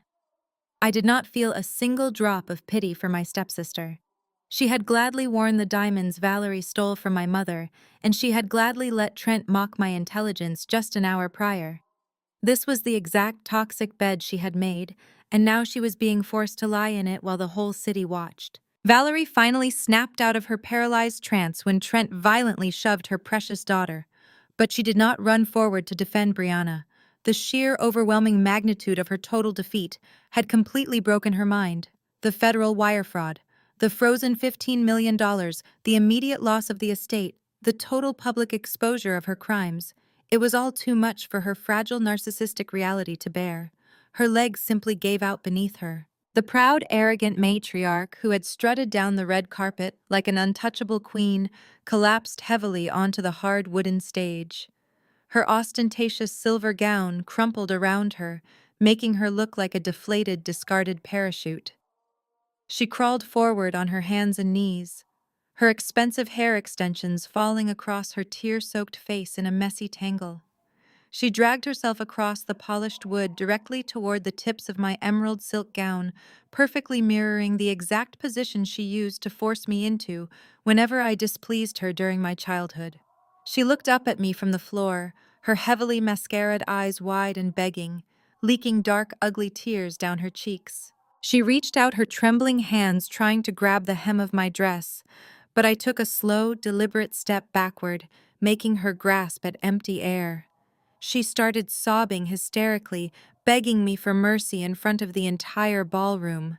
She choked out frantic, desperate apologies, promising me that she would leave Atlanta forever if I just called off the federal authorities and gave her a small allowance to live on. She pleaded with me to remember the good times, claiming that she had always loved me deep down and that she was just misguided by grief and severe financial panic after my father passed away. She promised to give back every single piece of jewelry and every single dollar if I just showed her the grace and forgiveness of a true daughter. I looked down at the pathetic weeping woman who had made my childhood a living, breathing nightmare. I looked at her fake tears and her desperate grasping hands, and I felt absolutely nothing. My heart was a fortress of solid ice. I told her calmly that the time for begging had officially expired the moment she forged my name on those federal deeds. I reminded her that she had shown my biological mother no mercy when she erased her memory from our home, and she had shown me no mercy when she tried to throw me out into the cold street with nothing but the clothes on my back. I told her that the universe was finally balancing the scales, and I was just the willing instrument of her long overdue karma. Valerie let out a long, wretched wail of pure despair, burying her face into the wooden floorboards, as the reality of her total destruction finally set in permanently. There was no escape hatch, no hidden offshore account, no white knight to save her. Brianna was still sobbing uncontrollably in the corner of the stage, her ruined makeup running down her face in dark, ugly streaks, while Trent stood frozen, staring blankly at the hostile, disgusted crowd that had once worshipped him. The entire fraudulent kingdom had been burned to the absolute ground, and I was the only one left standing strong in the ashes. Then, cutting through the heavy, suffocating tension of the grand ballroom, a new sound began to rise. It started as a faint, distant wail echoing through the humid Atlanta night air, but it grew rapidly louder and more insistent by the second. The high-pitched, urgent scream of police sirens. Multiple squad cars were speeding down West Peachtree Street, heading directly toward the historic Biltmore Hotel. The flashing red and blue lights began to pulse fiercely through the tall arched windows of the grand ballroom, casting frantic, chaotic shadows across the terrified faces of my stepmother and her fake white savior. The heavy oak doors of the ballroom burst open as a dozen federal agents and local police officers flooded into the room. Their heavy boots stomped against the polished marble floor, echoing like a final death knell for Valerie's grand illusion. Mr. Sterling, the proxy attorney, calmly stepped forward and handed a thick stack of finalized warrants to the lead investigator. Valerie did not even try to run or fight. She simply stayed kneeling on the floor, sobbing uncontrollably into her hands as two officers pulled her up and locked heavy steel handcuffs around her wrists. Trent fought like a trapped rat, screaming that he was a victim and demanding to call his lawyers, but the agents forcefully shoved him against the glass table and cuffed his hands tightly behind his back. Brianna just stood in the corner, shaking violently as she watched her mother and her husband being dragged out of the glamorous ballroom in absolute public disgrace. 1 month later, the morning sun was pouring through the massive floor-to-ceiling windows of my new corner office. I sat behind my father's heavy oak desk, sipping a hot cup of black coffee and looking out over the sprawling Atlanta skyline. The transition of power had been swift and brutally efficient. Julian and I had successfully frozen every single fraudulent account and legally stripped Valerie of every last dime she had stolen from my family. She and Trent were currently sitting in federal holding cells, awaiting a massive, highly publicized fraud trial. The local media had completely devoured the scandalous story exposing Valerie's decades of lies and completely destroying whatever fake social status she had built for her and her daughter. I had spent the last 4 weeks working around the clock to repair the damage they had done to the holding company, and for the first time in my life, I felt a profound, unshakable sense of peace. I was just finishing a quarterly financial review when my executive assistant knocked softly on the heavy glass door. She stepped inside, looking slightly uncomfortable, and told me that there was a young woman in the lobby begging for 5 minutes of my time. She said the woman had refused to leave and was practically in tears in front of the reception desk. I already knew exactly who it was. I told my assistant to send her in and leaned back in my leather chair, waiting for the ghost of my past to walk through the door. When Brianna finally stepped into my office, I almost did not recognize her. The arrogant, glamorous golden child who used to strut through country clubs in thousands of dollars worth of stolen couture was completely gone. Her designer clothes had been replaced by a faded, oversized sweater and cheap, ill-fitting jeans. Her expensive blonde highlights had grown out, leaving dark, messy roots, and her face was pale and exhausted, stripped of all the expensive cosmetics she used to hide behind. She looked small, fragile, and utterly defeated. She stood frozen by the door, staring at the plush leather furniture and the elegant artwork that decorated my office.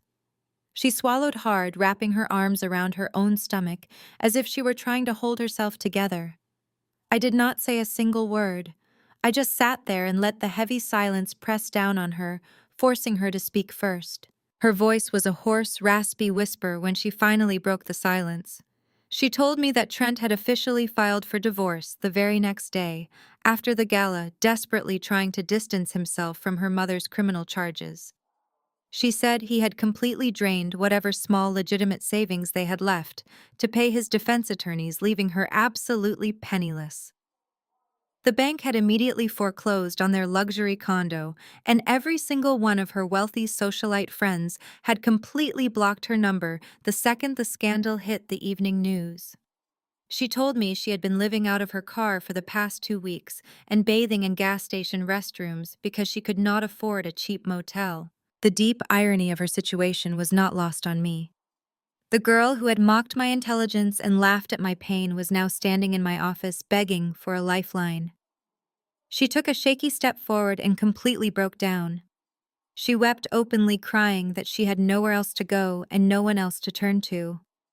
She begged me for a job, pleading that she would do absolutely anything just to afford a cheap apartment and some warm food. She said she knew she had been a terrible sister and an awful human being, but she was desperate and starving, and she had finally realized how fake her entire life had been. I watched her cry, analyzing the pathetic reality of her fall from grace. I felt a brief flicker of pity, but I quickly pushed it aside. I told her calmly that the company was currently undergoing massive restructuring and that we had 0 openings for the fake executive roles her mother used to invent for her. I said there would be no corporate credit cards, no luxury lunches, and absolutely no corner offices. I opened my desk drawer and pulled out a standard employment application, sliding it across the smooth wooden surface. I told her that the only position available in the entire building was on the overnight janitorial staff. I looked right into her red, swollen eyes and laid out the strict, unforgiving terms. I told her she would be scrubbing toilets, emptying trash cans, and mopping the very floors that I walked on every single day. She would start at minimum wage and she would be treated exactly like every other entry-level employee. There would be no special treatment and no family favors. I told her that it was the only way she would ever learn the true value of actual hard work, a lesson her mother had robbed her of by handing her my stolen money. Brianna stared at the application for a long, agonizing moment, her lip trembling as the last remaining shreds of her golden child ego evaporated into thin air. She slowly reached out and picked up the pen with a shaking hand.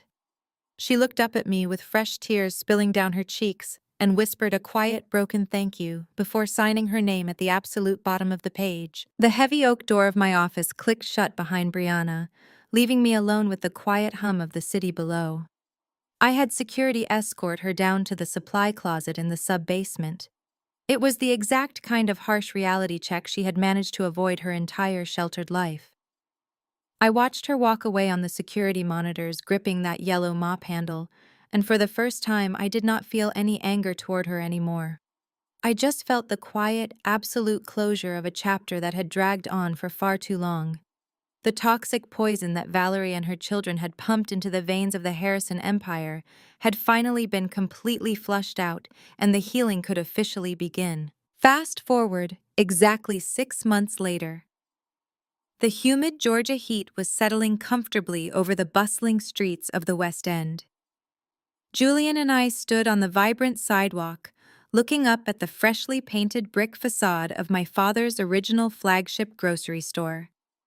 It was the exact building where he had started his entire empire, with nothing but a small business loan, a relentless work ethic, and the unwavering support of my biological mother.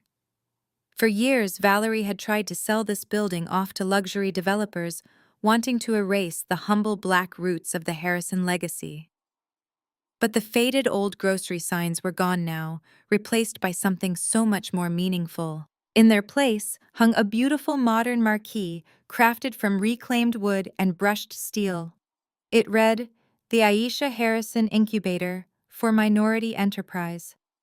I had taken the massive capital I reclaimed from Trent and the offshore accounts and poured it directly back into the community Valerie had so casually despised. The sprawling interior of the old warehouse had been completely gutted and transformed into a state-of-the-art workspace. There were glass-walled conference rooms, high-speed tech labs, and collaborative open spaces designed specifically to fund and support businesses owned by Black women. We were providing seed money legal counsel and mentorship to women who had the brilliant ideas but lacked the generational access to capital. Looking through the massive front windows, I could see dozens of brilliant, ambitious women pitching their ideas, drafting business plans, and securing the kind of funding that the corporate world usually denied them. They were building futures for their own families, free from the predatory loans and fake white saviors like Trent that had nearly destroyed my family. The energy inside the building was electric, filled with laughter, loud debates, and the beautiful sounds of real community empowerment. The heavy glass doors opened, and Auntie Maxine stepped out onto the sidewalk. She was holding a tray of sweet tea and wearing the brightest, most beautiful smile I had ever seen on her weathered face. She walked over and wrapped her free arm tightly around my shoulders, pulling me into a warm, familiar embrace that smelled like vanilla and home. She looked up at the building and then looked at me, her eyes shining with unshed tears of pure pride. She told me that my biological mother would be so incredibly proud of the strong, fearless woman I had become. She said that my mother had always dreamed of a place exactly like this, a sanctuary where our people could build their own tables instead of begging for a tiny seat at someone else's. Julian wrapped his arm around my waist, pulling me close against his side. He looked down at me with that same steady, unwavering admiration that had kept me grounded through the darkest days of the corporate takeover. We had fought a massive, brutal war against people who thought our kindness was a weakness, and we had won by being smarter, more patient, and completely ruthless when it mattered most. He kissed the top of my head and told me that this was the real Harrison legacy, not the cold, sterile boardrooms of Midtown, but the beating heart of the community that raised us. I looked back at the busy street, listening to the sounds of the neighborhood thriving all around me. My mind briefly drifted back to the people who had tried to bury me. I thought about Valerie sitting in her cold federal cell, stripped of all her stolen designer gowns and her fake high society status, trading her silk sheets for a prison uniform. I thought about Trent serving his lengthy sentence for wire fraud, completely disgraced and forgotten by the elite financial world he worshipped. And I thought about Brianna quietly pushing a mop across a linoleum floor, finally learning the absolute bare minimum of what it means to actually earn a living with your own two hands. They had spent years trying to erase my history and silence my voice. They had tried to paint me as the tragic outsider, the charity case who should just be grateful to live quietly in their shadows. But they had severely underestimated the blood that ran through my veins. True generational wealth is not just about hoarding offshore bank accounts or wearing stolen diamonds to exclusive country club galas. It is about the legacy of resilience you leave behind. It is about taking the resources you have and using them to elevate the people who come after you, so they never have to struggle the way you did. I leaned my head against Julian's shoulder, taking a deep breath of the warm southern air. My family was no longer defined by the greedy, manipulative people who shared my last name, but plotted my absolute downfall. I had learned the hardest way possible that blood might make you relatives, but respect makes you family. Valerie and her toxic children had spent my entire life trying to break my spirit and tear me down. They pushed me to the floor, not knowing that is exactly where I found the foundation to build my empire. The greatest lesson here is that true wealth is not about stolen status or hoarding money. It is about resilience and using your strength to uplift your community. Sometimes the people who share your blood will try to break you down the most, but being pushed to the absolute bottom only gives you a solid foundation to build your own unbreakable empire. True family is built on mutual respect and genuine support, not just a shared last name. Share your own story in the comments below if you have ever had to walk away from toxic relatives to build your success, and hit subscribe for more stories of triumph.